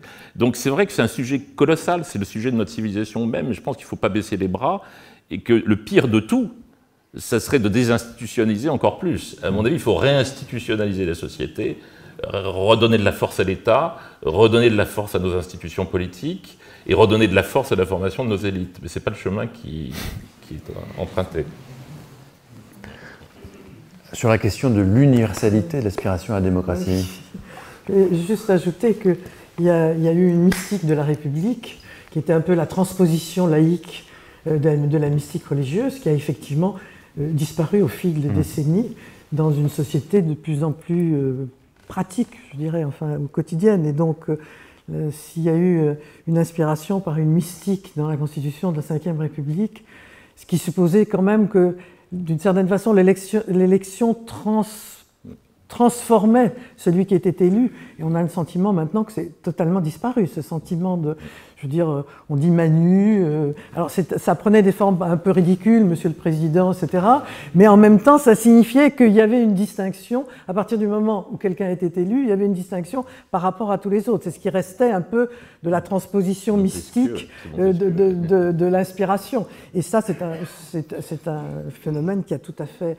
avec la fin du respect des institutions, parce que c'était l'incarnation d'une institution qui se développait indépendamment des générations, mais qui restait à exister. Et ça, ce sentiment est devenu très, très étranger dans la nouvelle... dans les générations qui se succèdent. Alors, je ne crois pas qu'il y ait l'universalité de la démocratie telle qu'elle existe, ce n'est pas le cas.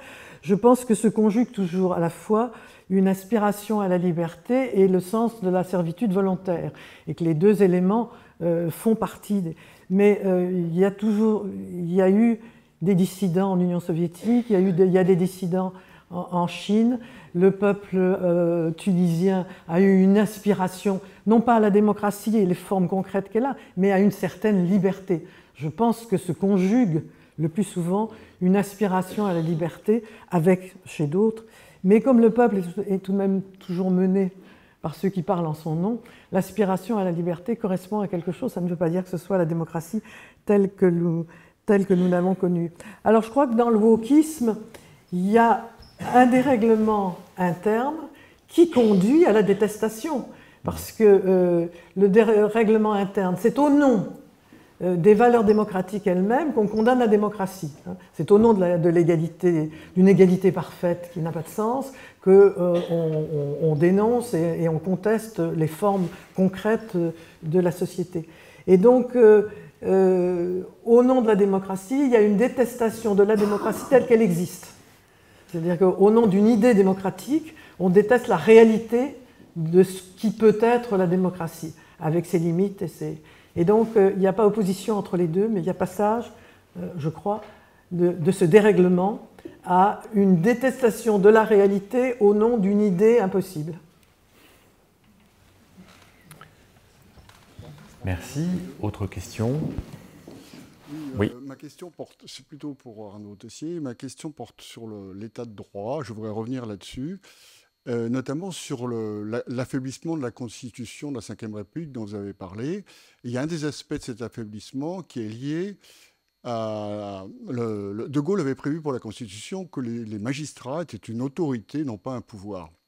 on a basculé, il me semble, vers l'apparition d'un pouvoir. Il y a eu le syndicalisme des magistrats. Bon, je rappelle que ça a été très bien décrit par Jean-Éric Schottel dans La démocratie au péril des prétoires, où on voit des magistrats qui prennent le pouvoir, le syndicat de magistrats qui disent qu'il ne faut pas appliquer les décisions du garde des Sceaux. Les syndicats de magistrature, quand il y a une circulaire du garde des Sceaux, il ne faut pas l'appliquer. Il ne faut pas appliquer certaines lois. Je pense aux peines planchées de Nicolas Sarkozy. Donc tout ça fait qu'on est dans une situation... il y a aussi le problème des parquets. Les parquets demandent de plus en plus l'indépendance. Vous voyez des procureurs généraux, je pense à Molins, qui critiquent dans un papier du Monde l'exécutif. Donc il y a un basculement des parquets donc, qui refusent aussi de requérir en fonction des demandes du garde des Sceaux. Donc il y a une difficulté dans notre pays à faire une politique pénale, donc un affaiblissement considérable du pouvoir de l'exécutif. Alors ça, c'est un des aspects. Je voudrais savoir ce que vous en pensez. Comment rétablir l'équilibre? Est-ce qu'il est nécessaire de rétablir cet équilibre magistrat-exécutif? Il y a aussi les décisions du Conseil constitutionnel, je pense à la loi immigration qui aussi remettent en cause des décisions quand même du législateur.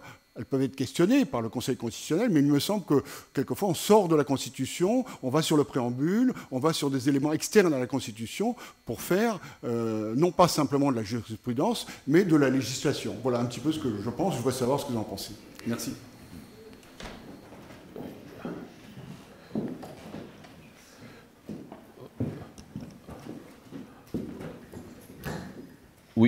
Oui, il y a deux choses. Vous évoquez la question très importante de l'indépendance du parquet.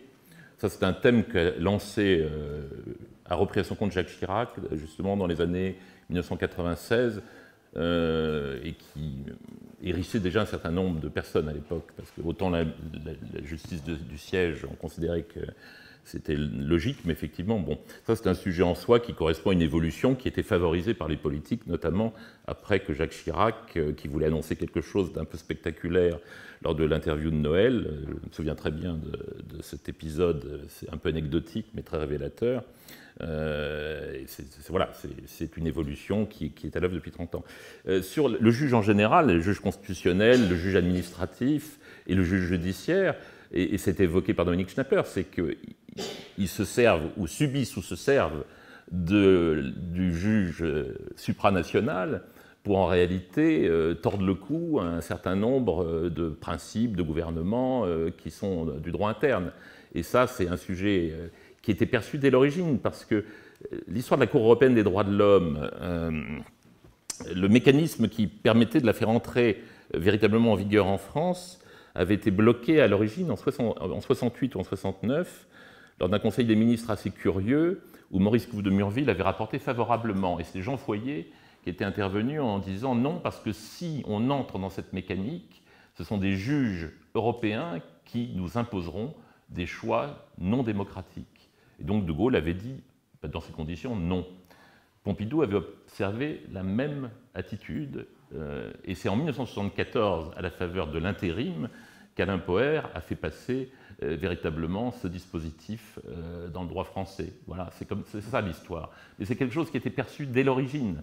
Et c'est là, évidemment, c'est dans cette conjonction du pouvoir croissant du juge en France et de cette puissance du droit supranational qu'on aboutit effectivement à une mécanique qui peut être surmontée. C'est pour ça qu'on ne peut pas renoncer au référendum. Le référendum, c'est quand même l'ultima ratio de la démocratie telle qu'elle a été conçue sous la Ve République. Le référendum a cette vertu. Et évidemment, je comprends ce que vous avez dit sur le Brexit, parce que je partage votre opinion sur le caractère... Mais ça fait partie des risques du métier, si j'ose dire. C'est comme le référendum de 2005, du coup on l'a contourné, et donc le problème est d'une certaine manière, on a contourné le résultat. Parce que c'est ce que disait, vous savez, Valéry Giscard d'Estaing, il disait « référendum, c'est très bien quand la réponse est oui ». Mais il faut accepter que quelquefois la réponse soit non, parce que c'est quand même même si ça peut conduire à des erreurs collectives, comme je crois que c'était le cas en Angleterre. En tout cas, c'est ce que les Anglais pensent maintenant. Voilà. Mais justement, alors peut-être que ça aura des vertus pédagogiques pour la suite. On a toujours la possibilité de se reprendre. Donc je pense que c'est ça. Il y a une articulation entre ce phénomène de droit supranational et un autre phénomène qui est la montée en puissance du juge en France, qui en tant que tel, effectivement, c'est pour ça que je ne suis pas si éloigné de la position de Dominique Schnapper, qui en tant que tel fait partie de la règle démocratique. Mais là, on voit bien comment les phénomènes se conjuguent. Oui, il faut ajouter que le risque de dévoiement que vous avez signalé, et que mon ami Jean-Éric Schuttel dénonce régulièrement, est d'autant plus grand que le pouvoir politique est faible. Ah ben, non, mais c'est un dévoiement. C'est un dévoiement par rapport au principe. Mais le dévoiement existe dans la mesure, justement, où il y a une faiblesse du pouvoir démocratique. Alors, oui, pour la destruction des institutions, je pensais par exemple à ce truc, enfin, moi j'avais trouvé complètement absurde quand Emmanuel Macron a voulu qu'on abolisse l'ENA, par exemple. Oui, je me suis dit que c'était complètement aberrant. Moi, je ne suis pas du tout sociologue, j'ai aucune culture sociologique, donc je vais vous poser une ou deux questions, sans doute un peu naïves, mais dans mon esprit, il y avait toujours eu un peu... Alors évidemment, ça dépend comment les régimes politiques, les gouvernements des différents pays se définissent. Il y en a qui se disent républicains, et d'autres démocraties. Enfin maintenant, on a des pays totalement totalitaires qui se disent, on a la République démocratique de Chine, même la Russie se dit une démocratie, la République démocratique du Congo, etc. Alors, moi, je m'étais toujours un peu représenté quand même deux systèmes différents, le système, la démocratie, et de l'autre côté, comme aux États-Unis, la République, puisque là-bas, il y a le parti républicain et le parti démocratique, que je trouve finalement, à la lumière de tout ce que vous dites, une assez bonne solution finalement de scrutin majoritaire. Alors je voulais savoir justement ce que vous en pensez. Et puis aussi... Attendez, que je me... Oui, De Gaulle, lui, il voulait absolument que justement l'Europe, fonder une Europe au fond politique. Est-ce que ceux qui à l'époque, sans doute naïvement, pensaient qu'on aurait toujours le parapluie américain pour nous protéger, ne se référaient pas à des données, par exemple, civilisationnelles, c'est-à-dire au fond les sociétés judéo-chrétiennes, parce que c'est aussi ça actuellement qui partage le monde, et on voit bien que tous ces pays dont on peut se demander si vraiment ils aspirent à une démocratie, souvent ce qui court-circuite ces aspirations à la démocratie, ce sont au fond des idéologies religieuses, voilà, et des cultures religieuses. Alors, si j'ai bien compris, vous demandez si, au fond, on ne pourrait pas s'inspirer des États-Unis pour faire un vrai régime présidentiel en France, c'est ça ? En partie. Les États-Unis actuellement, je ne le prendrais pas comme modèle. Non, un élément de réponse juste un élément de réponse sur démocratie et république. En fait, république dans l'esprit de Gaulle et de la tradition française, c'est la démocratie avec quelque chose en plus, comme disait Régis Debray. C'est encore différent du mot républicain aux États-Unis.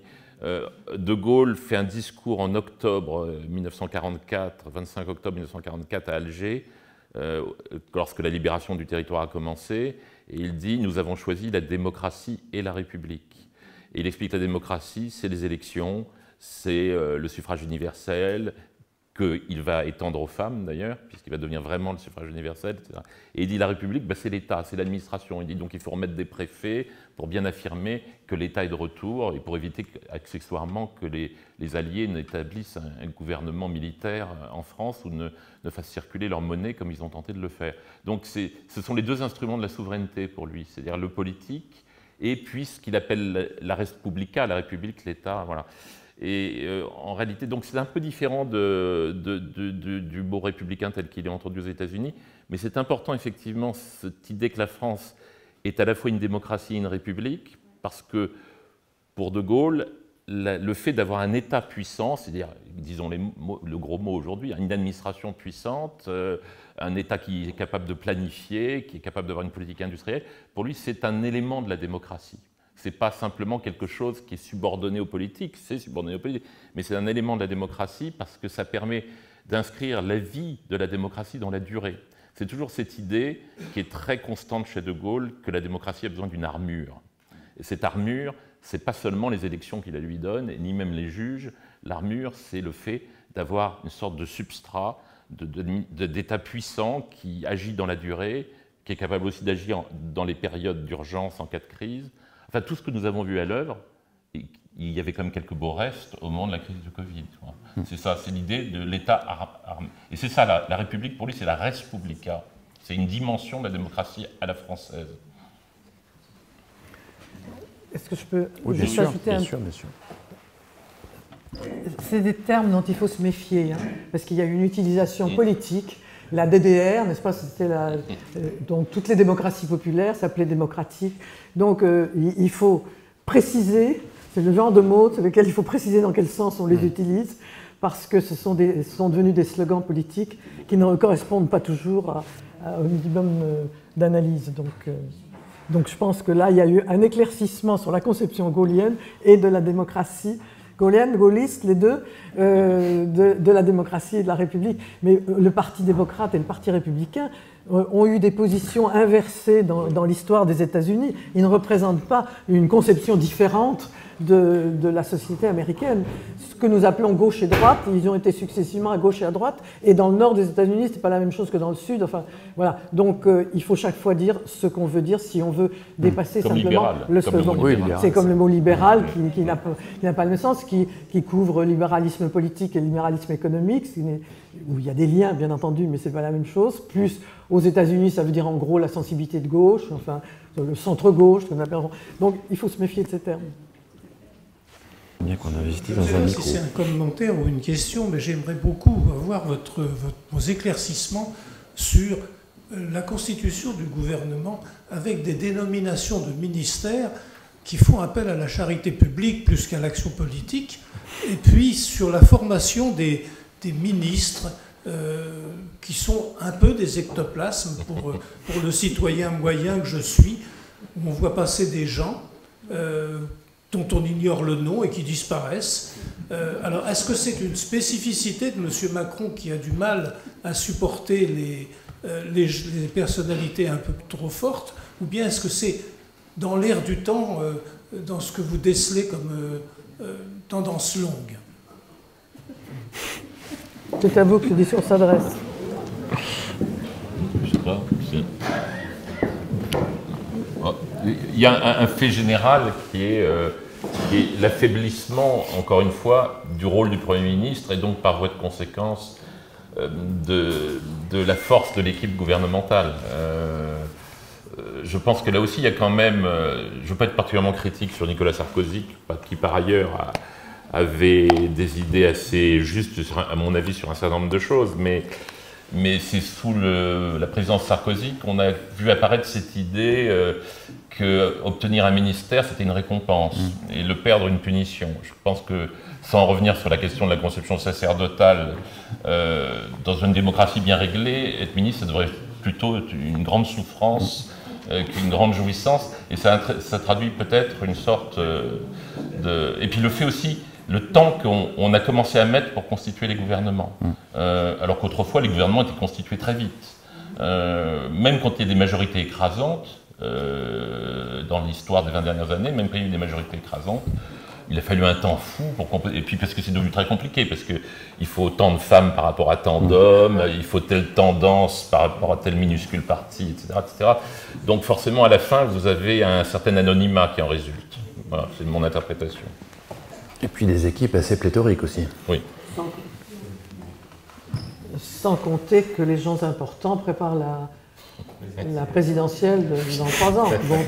Donc ils ne veulent pas être là. Puisqu'il y a eu des efforts envers un certain nombre de personnalités politiques connues qui se préparent à la présidentielle. Donc il reste les seconds couteaux, qui peuvent être aussi bien. Il faut pas savoir, c'est possible. C'est une question plutôt pour M. Tessier. Comment expliquez-vous que le choix du mode de scrutin dépend d'une simple loi, alors que une bonne partie de la logique de la Ve République repose quand même, vous l'avez vous-même souligné, sur le mode non proportionnel, si je puis dire. Est-ce qu'on ne pourrait pas imaginer que cette question du mode de scrutin, plutôt que dépendre d'une simple loi, à défaut d'être inscrite dans la Constitution, fasse l'objet d'un référendum? Et j'ai une autre question anecdotique, mais ce n'en est pas une. Est-ce que vous pouvez nous confirmer cette citation du général de Gaulle qui disait que la principale qualité d'un chef, c'est d'avoir de la culture générale? Oui. C'est l'école du commandement. Oui. Ouais.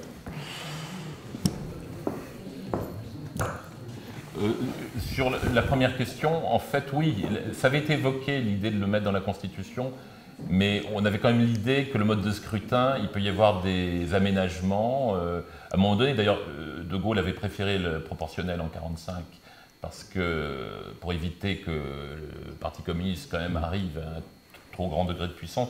Donc je pense que le politique n'a pas voulu quand même se lier les mains à ce point. Puis il ne faut pas tout constitutionnaliser.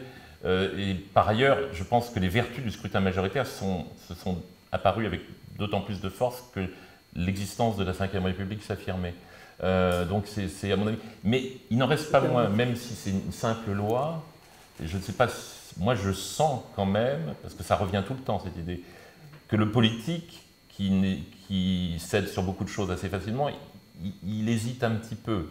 Il hésite un petit peu, comme si on avait l'impression qu'on touchait à quelque chose quand même d'assez profond. Il me semble, peut-être que je me fais des illusions, qu'on hésite tout simplement parce que ça a été réclamé par le Rassemblement national et que donc on ne veut pas donner l'impression qu'on cède au Rassemblement national, qui d'ailleurs, ce n'est pas l'intérêt, il n'a pas l'air de s'en être aperçu, d'avoir le scrutin proportionnel. Mais voilà, donc je pense que... Pourquoi ?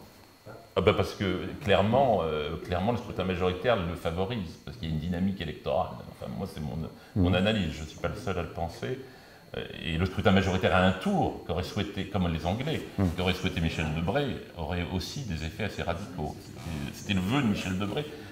Donc le scrutin majoritaire à deux tours, c'est un choix qui était pesé par De Gaulle, par les constituants, par le membre du comité consultatif constitutionnel, et effectivement on a fait le choix de ne pas le constitutionnaliser. Mais ça ne changerait rien, parce que vous savez, on a tellement changé de fois la Constitution que ce n'est pas le sujet qui, à mon avis, arrêterait les choses. Sur la question de la culture générale, oui, c'est la phrase qui est vers l'armée de métier d'ailleurs, la véritable école de commandement et la culture générale. Au fond des victoires d'Alexandre, on trouve Aristote. Et c'est évidemment fondamental. Et on parlait tout à l'heure des élites. La culture générale, c'est ce qu'on liquide partout. Ça a disparu de Sciences Po, on la liquide actuellement dans les concours administratifs. Et alors la culture générale, ce n'est pas la lecture de la princesse de Clèves, comme le disait Nicolas Sarkozy. La culture générale, dans l'esprit de De Gaulle, c'était les grands principes. Culture littéraire, culture sociologique, culture politique, culture institutionnelle. Tout ce que Sciences Po, c'est Georges Pompidou, quand il est venu pour le centenaire de Sciences Po en 1972, a dit que c'était ça qui faisait la force de Sciences Po. C'est que les élites politiques, administratives, des médias recevaient une culture générale très solide, etc. C'est ce qu'on est en train de liquider. Et à mon avis, ça fait partie de la désinstitutionnalisation. Donc c'est dramatique, parce que c'est la base même de la formation du citoyen démocratique. Et l'histoire, bien sûr. Bonjour, je vous remercie pour vos interventions. Je voudrais interpeller un peu Madame Schnapper à propos du commentaire que vous avez fait de la déclaration de M. Retailleau, qui disait qu'il ne fallait pas sacraliser l'état de droit. Mais dans sa déclaration, si je ne me trompe pas, il mettait en tension l'état de droit et la souveraineté populaire, qui est au fondement de la démocratie. Et il me semble que là, il pose un vrai sujet. Si on prend le traité constitutionnel de 2005, vous l'avez rappelé, qui avait été rejeté par une majorité de Français dans le cadre d'un référendum, il est finalement passé sous une autre forme, sous la forme parlementaire, par la volonté du président Sarkozy. Donc l'état de droit a été respecté, la démocratie procédurale a fonctionné, mais la souveraineté populaire a été déniée. Donc j'aimerais bien vous entendre sur ce sujet. Merci.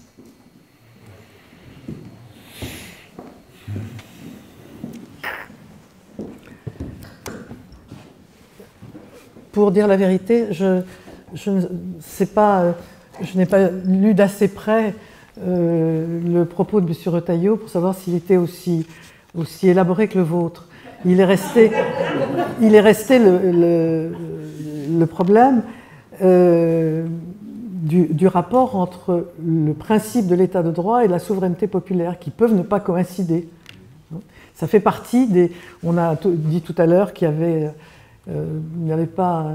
avait une tension, disons, entre l'autorité, qui est en fait un pouvoir judiciaire, et le pouvoir politique. Le rapport entre le principe de l'état de droit et celui de la souveraineté peuvent aboutir à certains moments à des résultats qui ne sont pas cohérents. Cela dit, le contournement du résultat du référendum de 2005 par le traité qui a suivi a eu la sagesse ou l'habileté de changer un petit peu par rapport à ce qui était soumis au référendum, parce que le référendum, par définition, a deux limites. La première, c'est de limiter la question posée à une formule simple, alors que les problèmes sont rarement simples, ils sont toujours complexes par définition. Et la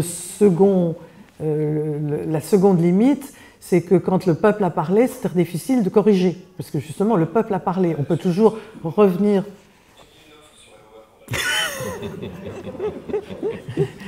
On peut revenir sur une loi, hein. Les nouveaux représentants peuvent toujours revenir sur une loi. Quand il y a eu un résultat de référendum, comme le peuple a parlé directement, on ne peut pas revenir sur la décision. Le Brexit, on a envie de revenir dessus, mais il y a eu le référendum, on ne peut pas revenir dessus. C'est un des problèmes. Or, nous savons que aussi bien les lois que les référendums peuvent aboutir à des décisions que l'on regrette ou que les circonstances contribuent ensuite à regretter, de sorte qu'il faut les reprendre. Et dans ce sens-là, il n'y a pas de sacré du droit, puisque justement, il ne cesse d'évoluer et de s'adapter à des conditions qui ont changé. Alors, la contradiction que vous avez soulevée, je ne sais pas si elle était chez Retailleau, mais vous l'avez en tout cas formulée, cette contradiction fait partie des décisions politiques. Et chaque fois qu'on voit comment une décision a été prise avec des avis de juristes, il y avait des avis différents sur la question.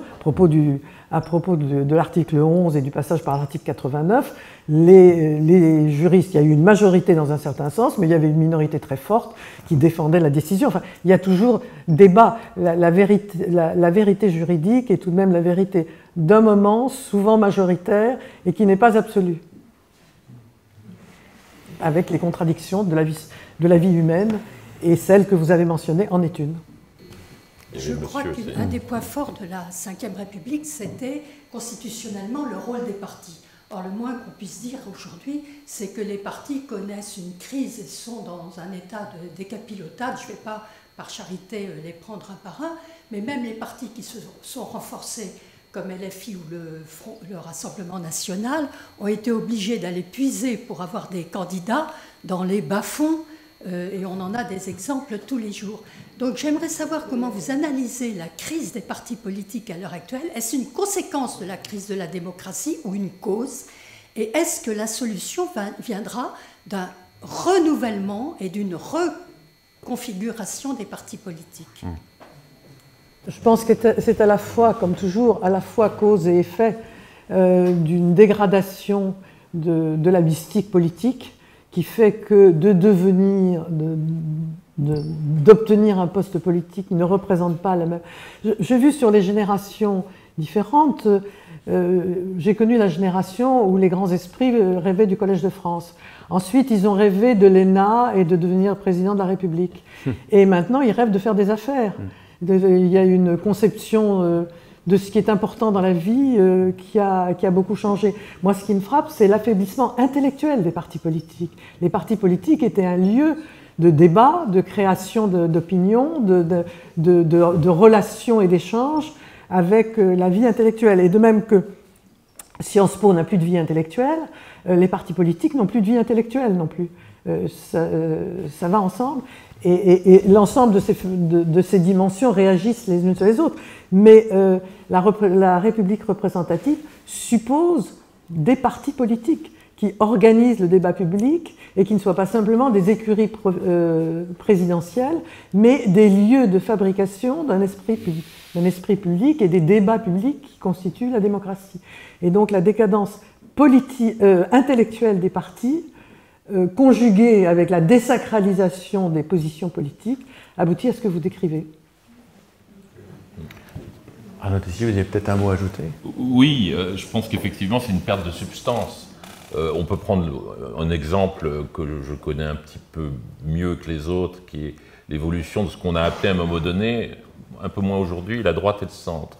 Les partis de la droite, les formations de la droite et du centre. Autrefois, il y avait le RPR et l'UDF, dans les années 80.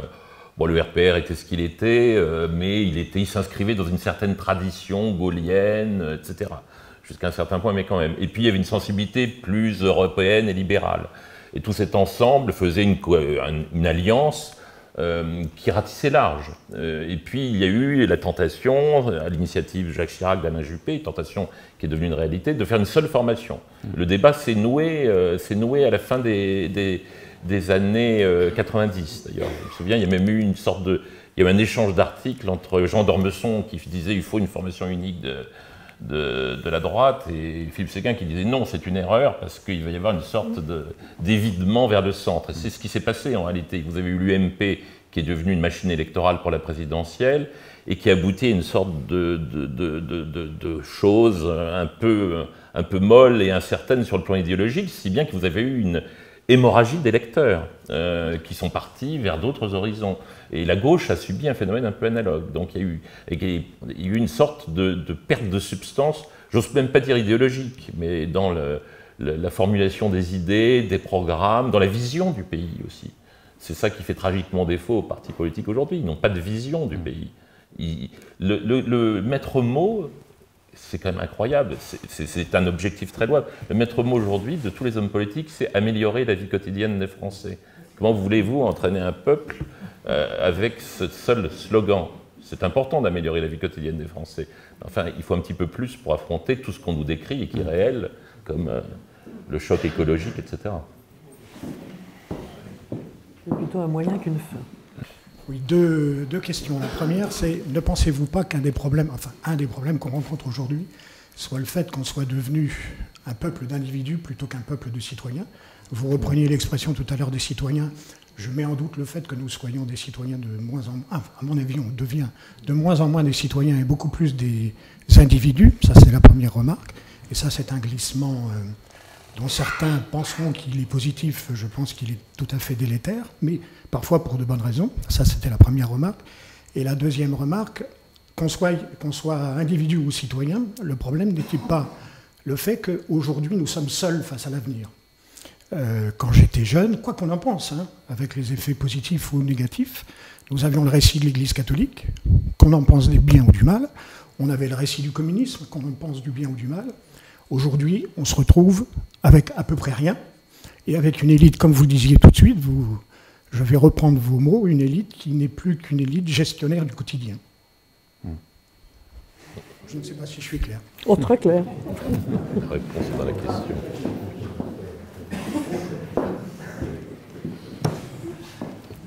Très clair. Vous dites dans un autre vocabulaire ce que nous avons dit par des bouts différents, c'est-à-dire l'affaiblissement du projet politique et ce qu'il impliquait de dépassement de soi par la citoyenneté, c'est-à-dire c'était en tant que citoyen, on dépassait sa condition simplement d'individu, et la désacralisation du monde politique qui en est la conséquence. Là, successivement, la fin de la dimension collective du religieux, enfin de l'Église catholique qui avait formé la France, et ensuite la désillusion beaucoup plus grave de la démocratie qu'a représenté la désillusion du communisme et des différentes formes de socialisme. de sorte qu'on arrive à quelque chose de peut-être rationnel, mais pauvre en imagination et en projet, et que pour entraîner les humains, il faut toucher leurs émotions, leurs projets et quelque chose qui les dépasse. Et cette société un peu égoïste, un peu enfant gâté, ne leur donne pas un projet qui les sorte d'eux-mêmes, de sorte qu'ils sont des individus et de moins en moins des citoyens, comme vous l'avez dit. C'est une autre façon de formuler ce autour de quoi nous tournons depuis un moment. Alors, j'ai trouvé d'autant mieux venue la référence au général de Gaulle, notamment au de Gaulle de 1944, que si on quitte le champ des institutions pour s'intéresser à l'état de la société, on constate une évolution tout à fait inquiétante et qui me rappelle en un mot le vichisme. Détestation de l'autre, détestation de l'étranger, par qui tout le mal arrive, détestation des élites, détestation du monde pour le repli sur les intérêts locaux, sur le village. Je suis frappée par l'orientation progressive de programmes de télévision dont certains sont bien orientés avec de bonnes intentions. Par exemple, l'éloge des épiceries solidaires qui vont au village, qui permettent d'éviter l'horreur du supermarché, de l'hypermarché mondialisé. La réflexion solidaire par les habitants du village, des chapelles qui sont tombées en ruine. Le même soir, j'ai vu ces deux émissions qui m'ont paru du vichisme rampant. Alors, je crois que tout de même, l'adhésion d'une grande partie de la société à des valeurs nettement anti-républicaines pose question. Je veux dire, on ne peut pas se contenter de déchiffrer l'état des institutions si on ne regarde pas l'état de la société. Je sens que Lucile n'aime pas le retour à la Terre. Il y a là une révolte du retour à la Terre, du projet, de l'abstraction, du politique, par rapport au réel de la Terre qui, elle, ne ment pas. Mais bon, ça fait partie, disons, d'une atmosphère générale de dépolitisation ou de fin de projets collectifs dépassant le quotidien. C'est un peu le quotidien et l'immédiat qui prennent la place de la défense des valeurs, du projet politique, de l'affirmation. C'est ça que traduisent les deux émissions que tu as vues en même temps à la télévision.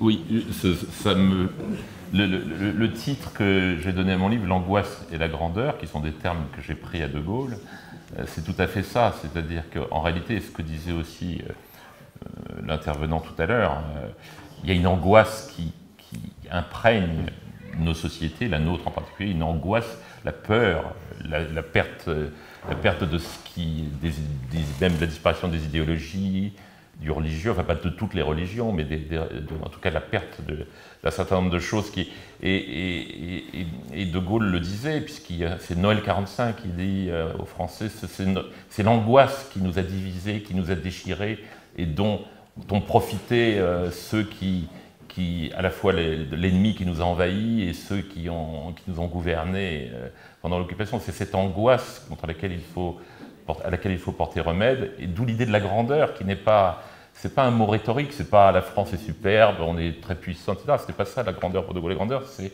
tirer les gens vers le haut en leur proposant des perspectives. C'est l'élan, c'est l'ambition, la grandeur. Donc il y a une très grande angoisse aujourd'hui de la société qui se traduit par des sentiments, effectivement, qui ne sont pas très relevés dans bien des cas, c'est le moins qu'on puisse dire, mais on ne voit pas trop l'appel à la grandeur. Merci, merci.